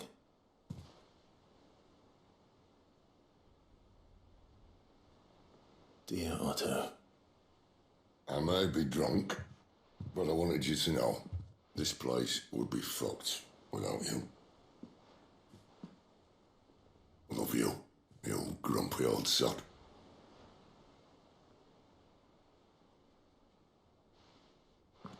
This note. What about it? Sid was right. Without you, we'd all be lost.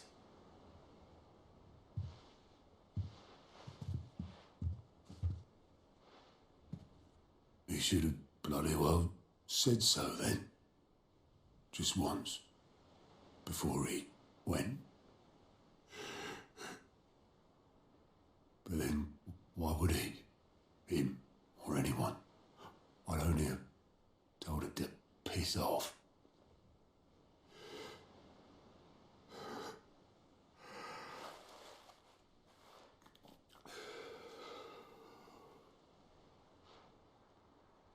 You're wrong, though. Both of you. It was never just me keeping the hideaway afloat. It was all of us. I just shoved people in the right direction. I barely seem to be able to do that anymore.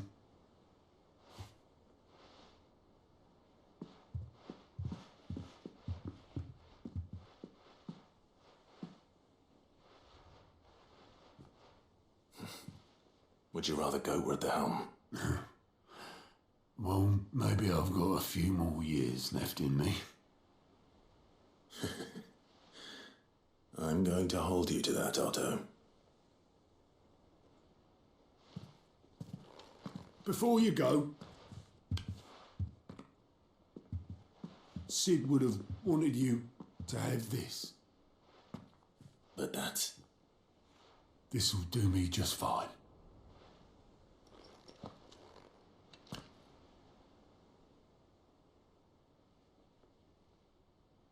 Thanks for the ray of sunshine. I'll see if I can't pay you back. Already have.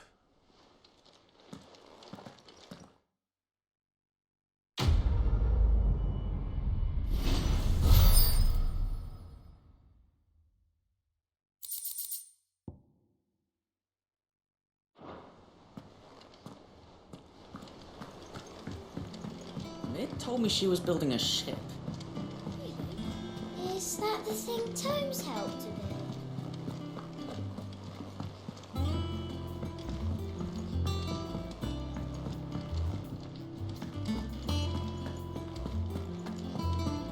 He cracked the crystal too. You're joking.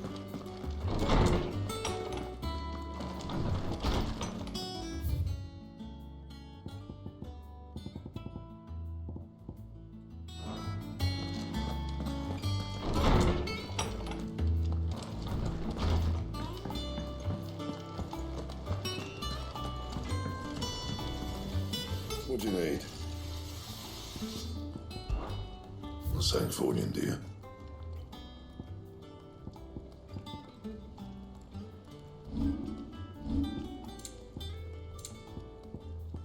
Anything else?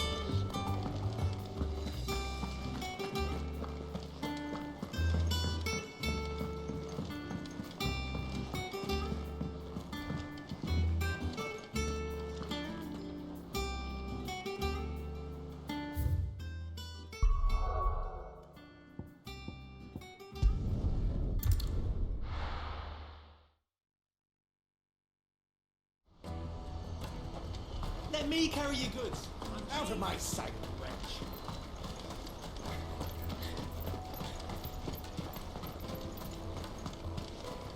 Come on, come on! Caravan stops. Juicy pears! Slake your thirst without a crystal. What I really want to be is a blacksmith. Here you are, good. Try not to lose it again. Me pass! You found it! Oh, thank you so much. Nan would have killed me if I'd come back without it. I'll have to say thanks to Elle and Theo too. So should you, Hansa. You and your friends don't have to steal anymore. If anyone threatens you again, you know who to turn to. We do. And we already have. Miss Elle's given us a job shifting the chocobo shit out the stables. It's hard work, and the pay isn't half what we got from the Stones. But if we stick at it, we'll keep ourselves fed. You stick at it then. And Goose, I'm sorry for stealing your pass. That's all right. I've got it back now. And all's well that ends well, eh? You said you're trained to be a blacksmith, right? Well, I'm gonna be your first customer. I'm gonna save up all my gil and get you to make me a massive sword. I'll do me best. Till then, eh?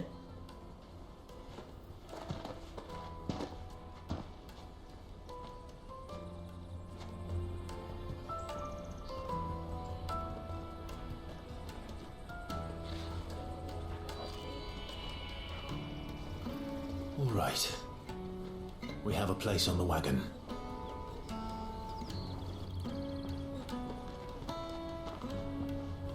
Remember, Goots, we're mercenaries. You hired us to protect you. Mercenaries. And you remember the plan? You're to ride all the way to Twinside. Jill and I will go with you as far as the outskirts, then find our own way in. I'll buy that stuff I need. Right. And we'll scout out the Imperial's defenses. There's a square with a big bell tower right in the middle of town. If you get lost, or out goes wrong, we can meet up there. All right. Let's go.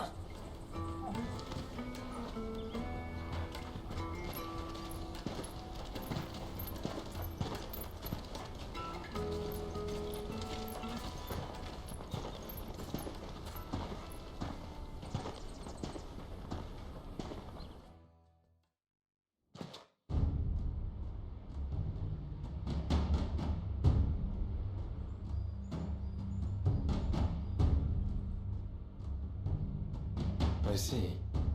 And you're quite certain your father has no knowledge of Ultima? I am. I have no difficulty believing a sinister force has come to exert an influence on Sanbrek. But be that as it may, it is yet to claim my father. For better or worse, his radiance speaks his own mind. Then the fiend works from the shadows. I confess, when first you told me of this fiend, I had my doubts, and more than a few at that. A beast that labors to plunge Valisthea into turmoil, all in pursuit of your brother. But that wound is proof enough that evil is afoot. Then I have your answer, Your Highness. You will join me in my fight. I cannot. Not yet. Your Highness, please. As you are aware, the Dhalmekian army is at our gates. They have lost their mother crystal, and with it all hope of a negotiated withdrawal. It is but a matter of time before they invade. If Bahamut is not here to meet them, my people will be slaughtered. Though not by Hugo Kupka, thanks to Ultima's machinations. I know the fate of your people weighs heavy on your conscience, but if we do not put an end to Ultima's plans, they shall face a far darker fate. The chaos he would wreak would sweep all of Valisthea into the abyss. The lives of every man, woman, and child in the Twins are at stake. I believe what you say, Phoenix. But I have duties of my own, and I must discharge them. Come what may.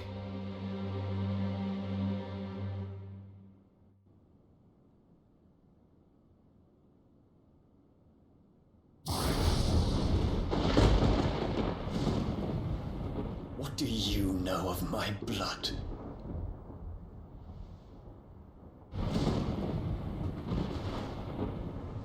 I know that it is wholly unworthy of the highest offices of state, which rightly belong to those of purer breeding. Alas. Your bloodline runs through the Oriflamme gutter, from a whore who weighed her child's worth in gil. Have you threatened my father? Of course not. I merely whispered in his ear that his mongrel son is plotting a rebellion. What? Sylvester listens to the words of his astrologers. And they have ears too. You have been feeding them your lies! Should you remain loyal to Emperor Olivier, his radiance may yet crown your head with laurel, and not with tar. Fork-tongued witch!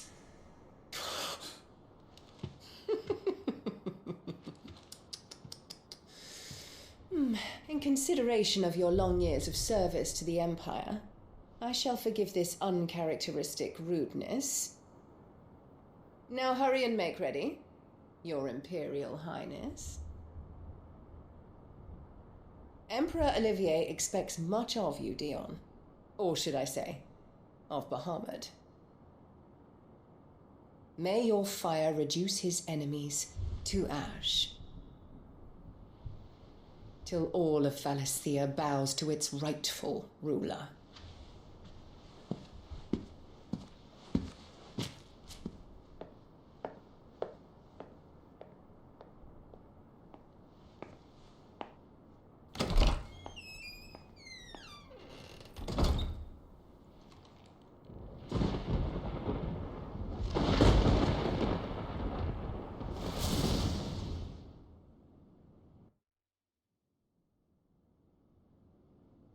There is another darkness that has taken hold of Sanbreque. And until its grip is released, the flames of war shall spread ever wider, just as Ultima wishes.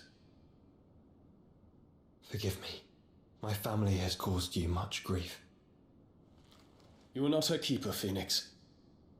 This is a matter for the Imperial household now, and as a member of that household, it falls to me to resolve it. At such time as that is done, what strength I have shall be yours.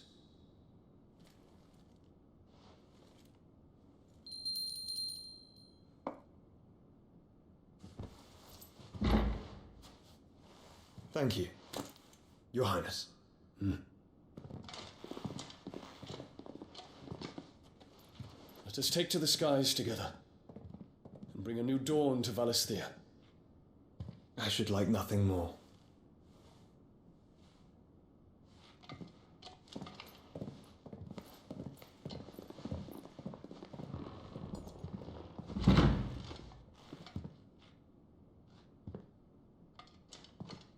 Terence.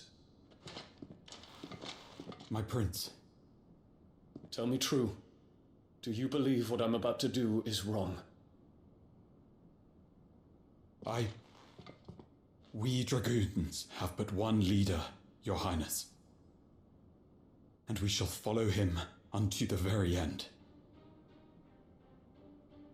Thank you. And this is my decree. For their crimes against the crown, the traitorous Annabella and her usurping son shall be put to death, and the Empire restored